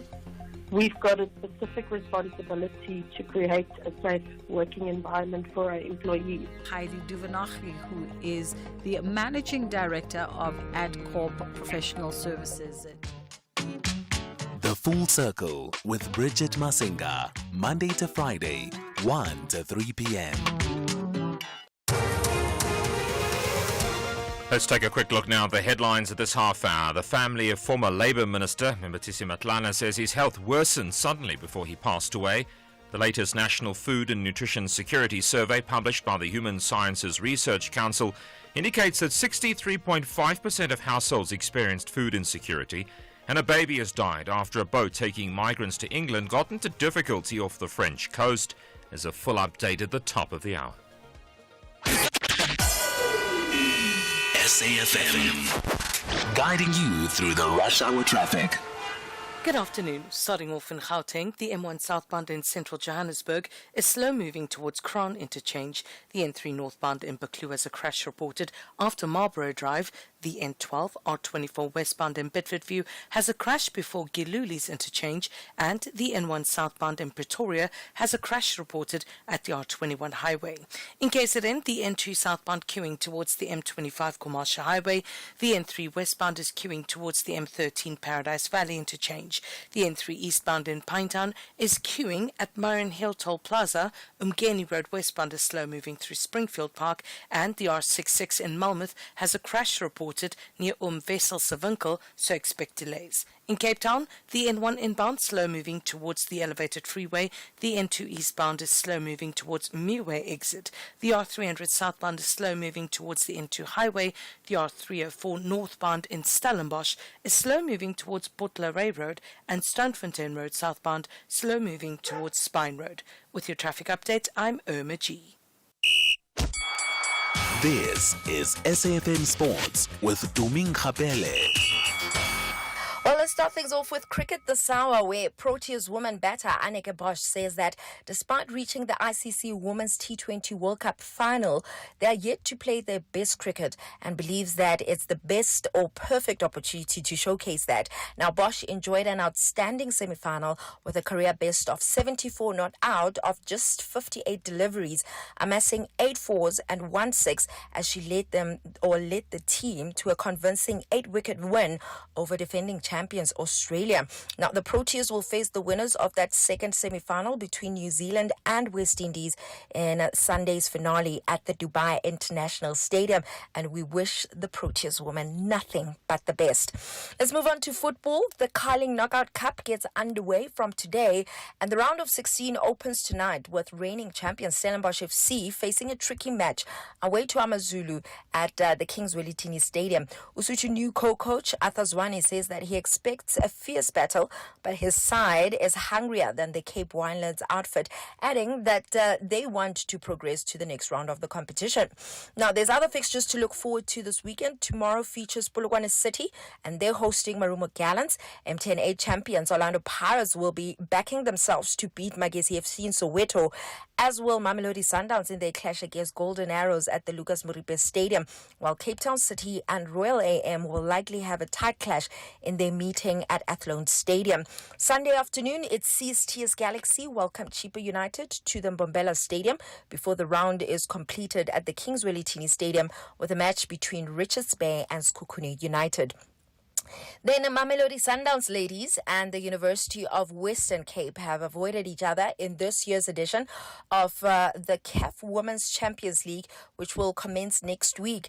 Now, the Queens of the Continent are pitted in Group B, and they alongside Central Bank of Ethiopia FC and Nigeria's Edo Queens. Meanwhile, debutants UWC have been handed a tough draw against 2022 champions ASFAR in Group A. And they are alongside fellow rookies Eagles de la Medina and TP Mazembe, who are making their second appearance at the finals. Now, moving on to international football, Manchester City manager Pep Guardiola has confirmed that Kevin De Bruyne and Nathan Ake are unlikely to feature against Wolves on Sunday. De Bruyne has been sidelined for the past month after being forced off with a groin injury in the Champions League, and Ake meanwhile has been absent since sustaining a hamstring injury in September while on international duty with the Netherlands. In rugby, the Springbok women have been grouped with France, Italy and Brazil in Pool D for the next year's Rugby World Cup in England. South Africa, who are ranked 12th, are the third highest ranked team in the group, with France and Italy ranked above them, and Brazil are sitting 42nd.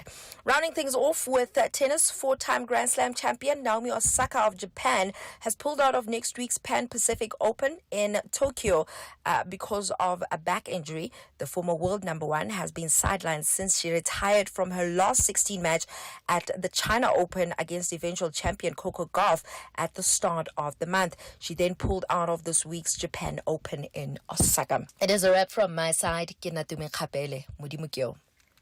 South African Airways is expanding in the DRC.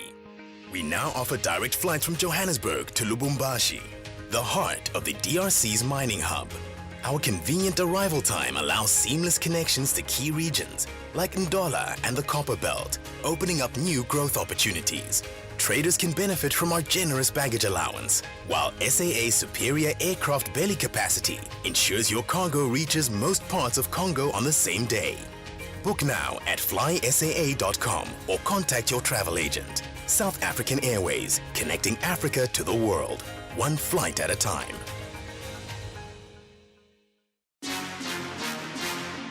After an impressive run in their first 5 matches of the 2024-25 season, collecting 18 points each, both La Rochelle and Bordeaux-Bègles are pumped up with high energy and eagerness to elevate their winning mentality to the highest level.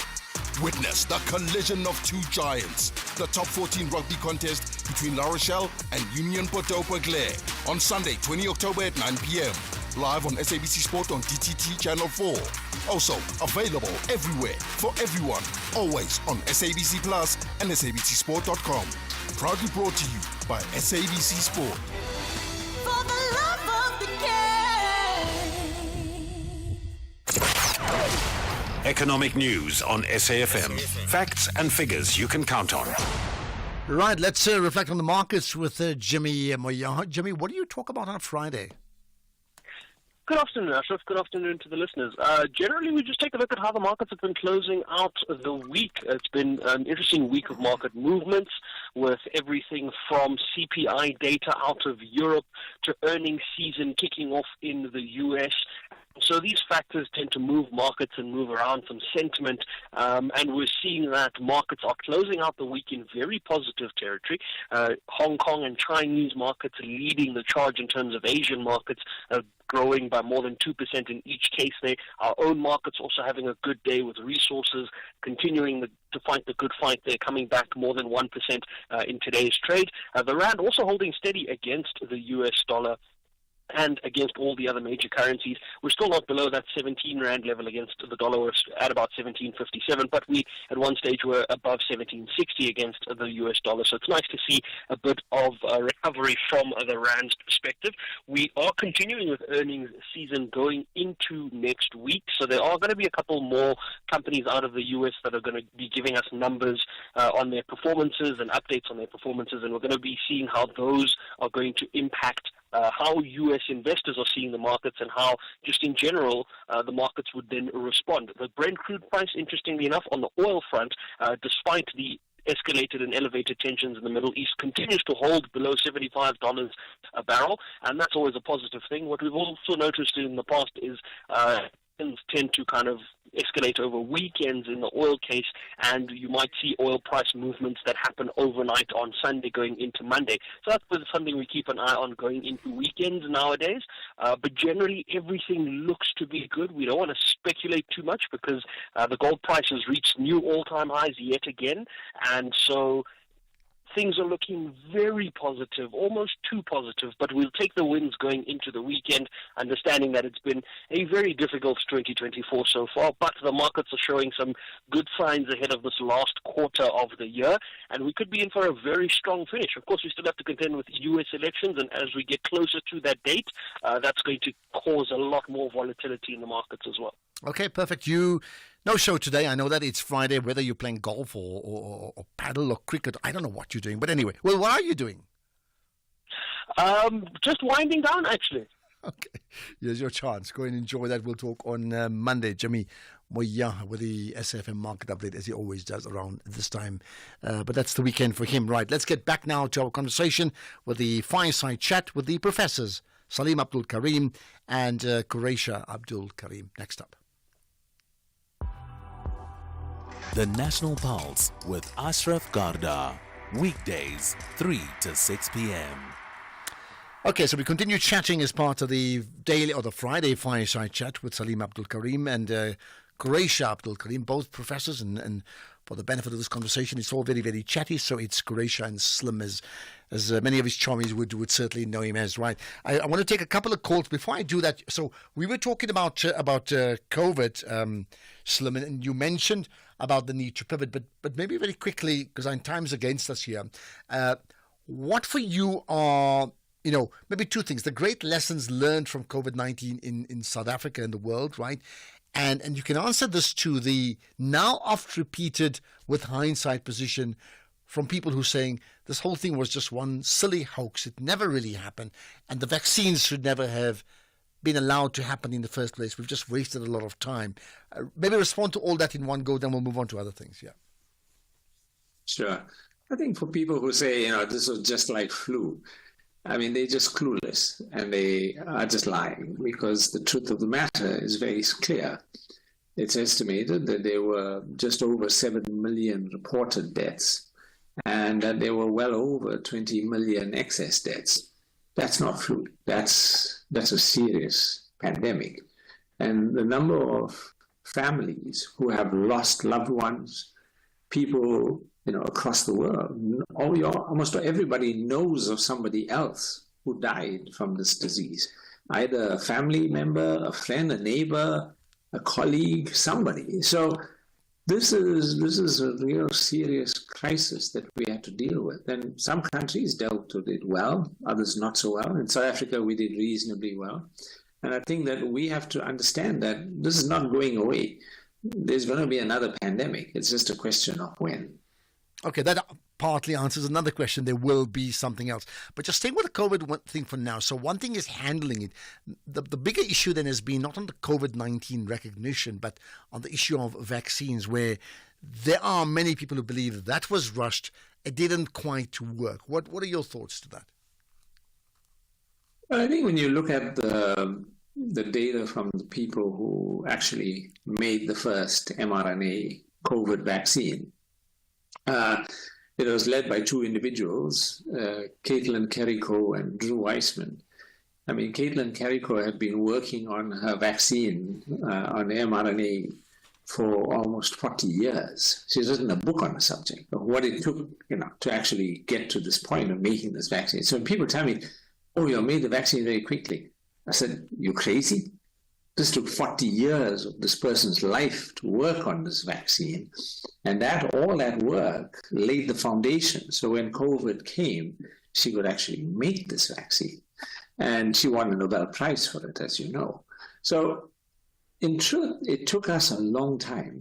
But it's just that the work that people look at is only the clinical research that occurred when the pandemic started. They didn't look at all of the basic research that had occurred in the past 40 years. So the vaccines have been shown repeatedly to protect against death, They've been shown to be safe in multiple studies. And people tell me, oh, but I know this person who got this problem with the vaccine. I said, every Tom, Dick, and Harry will claim everything. You've got to have evidence. You've got to have evidence that will stand up to scrutiny.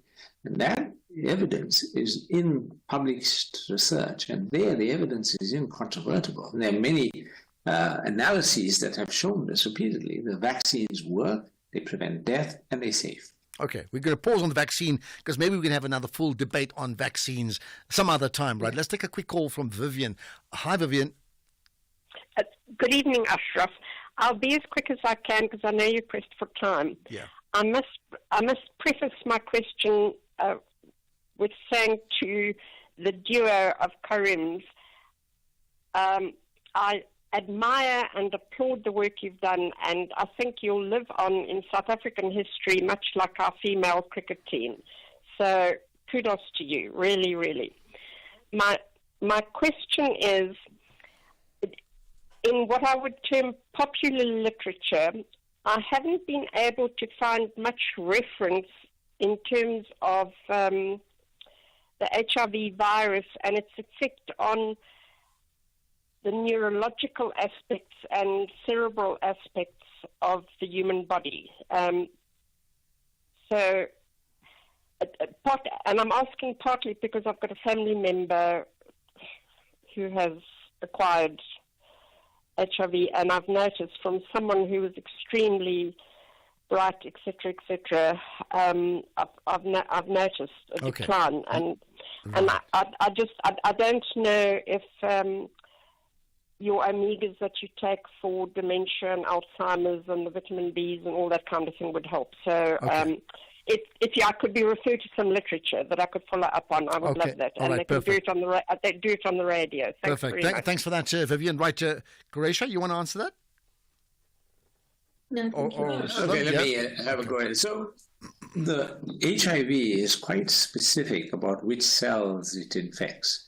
It infects only the cells that have a receptor called the CD4 receptor. And those receptors are present mainly in a few kinds of cells. And the dominant form of cell where that receptor is a white blood cell. And that's what leads to this reduction in your immune capacity when these CD4 cells are eaten up by HIV. Now, HIV can also infect glial cells. And these are cells that are in the brain because they have the CD4 receptor.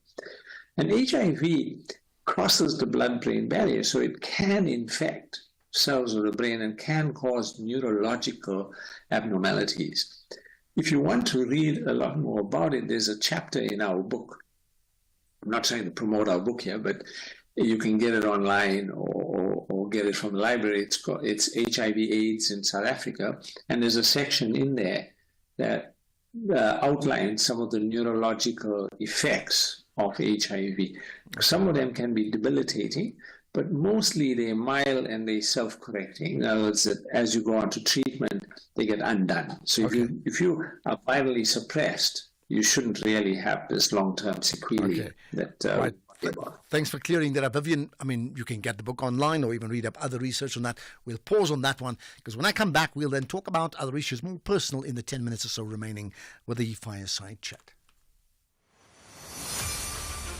The SAFM University Debate Challenge will be taking over the Western Cape. Join us for the 1 hour debate on This Week Today with Oliver Dixon from 6 to 7 p.m. on Friday, the 25th of October 2024 at the SABC Cape Town M1 Studios, where the University of Cape Town will be taking on the University of the Western Cape in what promises to be a nail-biting debate. The SAFM University Debate Challenge is an independent, non-partisan progressive initiative seeking to develop confident communicators, critical thinkers, and empowered global citizens. RSVP to info@safm.co.za. SAFM, leading the conversations that move us.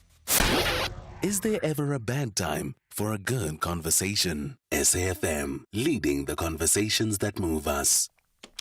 The fireside chat with Professor Salim Abdul Karim and Professor Qureisha Abdul Karim will go on till about 6 o'clock exactly. So let's talk about other things now. So one of the things others have asked me about the two of you is like, how did you meet? And the normal guess would be like, I don't know, but the normal guess would be, let's guess they were probably in the same class at university or something like that. But I get a sense it's not university. Well, I know this.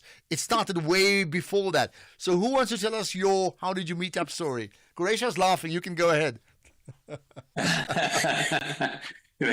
Slim likes telling the story, so I'm going to leave him to it. All right, go ahead. Yeah. Okay, so the year was 1986, 87. And I was training in the Department of Virology at the medical school. And I was doing my registrar training to become a specialist in virology. And one day I see this young lady walking in the corridor, and she's... I approach her and say, can I help you? And she says, I'm looking for this ultracentrifuge. This is a stepwise cooling ultracentrifuge. And the whole of the medical school does not have one except my department. And she wanted to use this piece of equipment for her research. And she was at that time a young researcher, just joined the Department of Hematology. So when she indicated that this was the piece of equipment that she wanted to borrow, wanted access to, I immediately appointed myself to be the custodian and the person in charge of that piece of equipment, so that she had to come and see me and get permission from me every time she wanted to use it. And of course, every time she came to use it, I would get to see her, we'd chat a bit and so on. But, we were just getting acquainted at that stage, because I was leaving shortly thereafter to go to New York. And so 5 days before I leave for New York, my best friend, Rajan Tejpal, who was in hematology, throws a farewell party for me. And because he's in hematology, he invites Qureisha to come to my farewell party. And so I get a chance to chat to her and so on. Anyway, I was dancing with her and I said, what are you doing tomorrow? Can we have a date? And she said, of course. And so we had 5 dates. Oh, goodness. Before I left, I never got to meet her parents because they were on Hajj at the time. And then I went to the US. And when I was in the US, I'll make the story a very short one, which is, I had very poor accommodation. I had an apartment that didn't have air conditioning. So what I did was I went to the university housing department and they said, well, we have this 1-bedroom apartment. It's got air conditioning. It's a wonderful apartment. We'll have a look at it. I went quickly. So I did, yes, I want it. They give me the form and it says for married couples only. So now I'm in New York. I got no air conditioning. It's really hot. And I have to be married in order to get this wonderful apartment. So what do? I called Qureisha and I said, if we got married, we could have air conditioning. Just think about that. You always believe in the sciences. Qureisha, quickly, in 30 seconds, does the sciences check out on that one? So I'll tell you, at the Lasker Award ceremony a few weeks ago, we were described as Fred, how did it go? Fred Astaire and Ginger Rogers. And then the person reading our citation says, it's all about chemistry. Well, there you are. And it certainly is. That's my 30 seconds for you. and Slim, did you sort out the air conditioning problem? Of course, when I called her, remember those days there was no internet or anything like that. You had to make a physical phone call. So I called her and of course she said yes. I flew back to Durban at the end of the first term in December. We got married and then we came back to New York to study together. And we had the best apartment. Amazing. Everybody loved our There you are. So there we are. You see, chemistry does work, and security as well. Absolutely. Right, let's talk about, in the 4 minutes we have remaining, some other things. So initially, I think, Quretia, you made a point, like, on a Saturday, people think we do nothing and we bribe, but in fact, we do lots of work at research. So what do you do away from work? I mean, what are the hobbies and interests that you have? So firstly, we have to do stuff that everybody else does, which is chores like shopping and cleaning and spring cleaning. And we also love watching TV. We like going to the movies. We like reading. We like walking on the beach. And we love being in Durban and making use of our beautiful promenade on the North Beach, and try and do that as much as possible. Okay. And then catch up with family and friends. All right. That sounds very understated. Slim, is that the same for you? I'm sort of checking Yeah, out. I mean, I think the one thing she missed is that normally on a Saturday morning, we aim to leave, the home by about 8:30 or so, and we take a walk to the Essenwood Market. And that's, everybody's just setting up their stands, and we'll take a walk through. Everybody knows us. We get a chance to say hello to all the people who are there. And it's a nice buzz, and we get a bit of a walk into the park. And so, that's how a Saturday morning starts.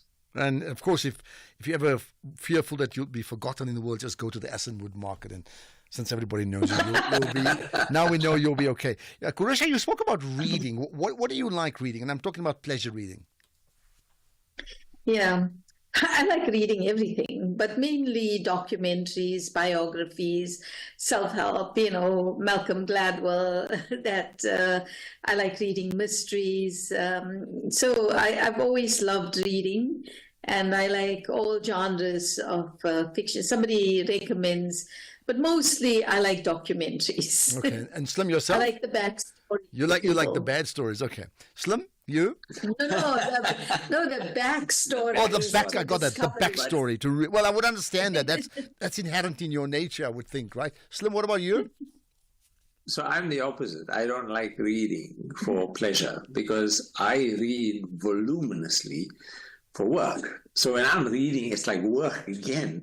So I'm not keen on reading. I'd rather go for a walk or watch a movie or, chat to somebody. Reading is not my idea of relaxation. It reminds me too much of work. Okay, got that. But if it's a good movie based on a good book, Slim pretends to read by watching the movie. Okay, now we know, right? Quick, give a shout out to one person, a young person that you'd like the whole country to know about. I mean, just quick one. Well, I think we've been looking at the next generation of talent, and we've been amazed with one of our youngsters, a chap called Rubeshan Perumal. He did medical school here with us. He was with us doing research from the time he was a first-year medical student. He went to UCT, trained in respiratory medicine. He's now here at Albert Luthuli Hospital and heads up the respiratory medicine unit there. And he does research with us. He did his PhD with us. He's an outstanding scientist and a brilliant clinician. And that's what we need lots more of in this country, people who are really smart and who can really mix clinical medicine together with science. Well, we're going to make a note of his name, right? Quretia, what about, often people talk about, having a seat at the table. Is there someone that you'd like to spend time with? And I don't mean the younger person, just anybody that you're like, I wish I could spend time with that person. So I think like Slim, there's lots of young people who we've mentored and nurtured, and I can give you a long list of people we should put out there and we should look out for. But in terms of a seat at a table, I think I would love to spend some time with Graça Machel. I think she's a very wise person. I think she has such a wide span of experience and expertise, and I've only had very brief moments of interacting with her, and I wish I could have dinner or a long tea or a couple hours to really explore so many different issues from politics to economics. It's so interesting. I mean, we're going to stop now because our time's up. But in fact, I had a chat with her daughter the other day, and she said, Ashraf, please, yes to getting my mum as a fireside chat, because people think that all she's known for is being the wife of 2 former presidents. And as you would know, she's a formidable woman in her own right. Okay, let me end with this, Absolutely. right? Let me end with this, and we're on to news time. So just 30 seconds for both of you in total. How would both of you like to be remembered? Slim, you first. I'd like to be remembered as somebody who stood up for science. Stood up for science. And mine would be how we use science to make a difference to humanity and for a better world. Okay, science is the ultimate sign language, so I think. Your time's up, much appreciated. I'm in Joburg, you're in Durban. If I was in Durban, tomorrow morning I would be at the Essenwood Market, and I would suggest everybody else does the same thing. Much appreciate your time. Hopefully we'll catch up and connect in person soon. Thank you so much, right? There we are, 6 o'clock. Let's get the news with Greg House.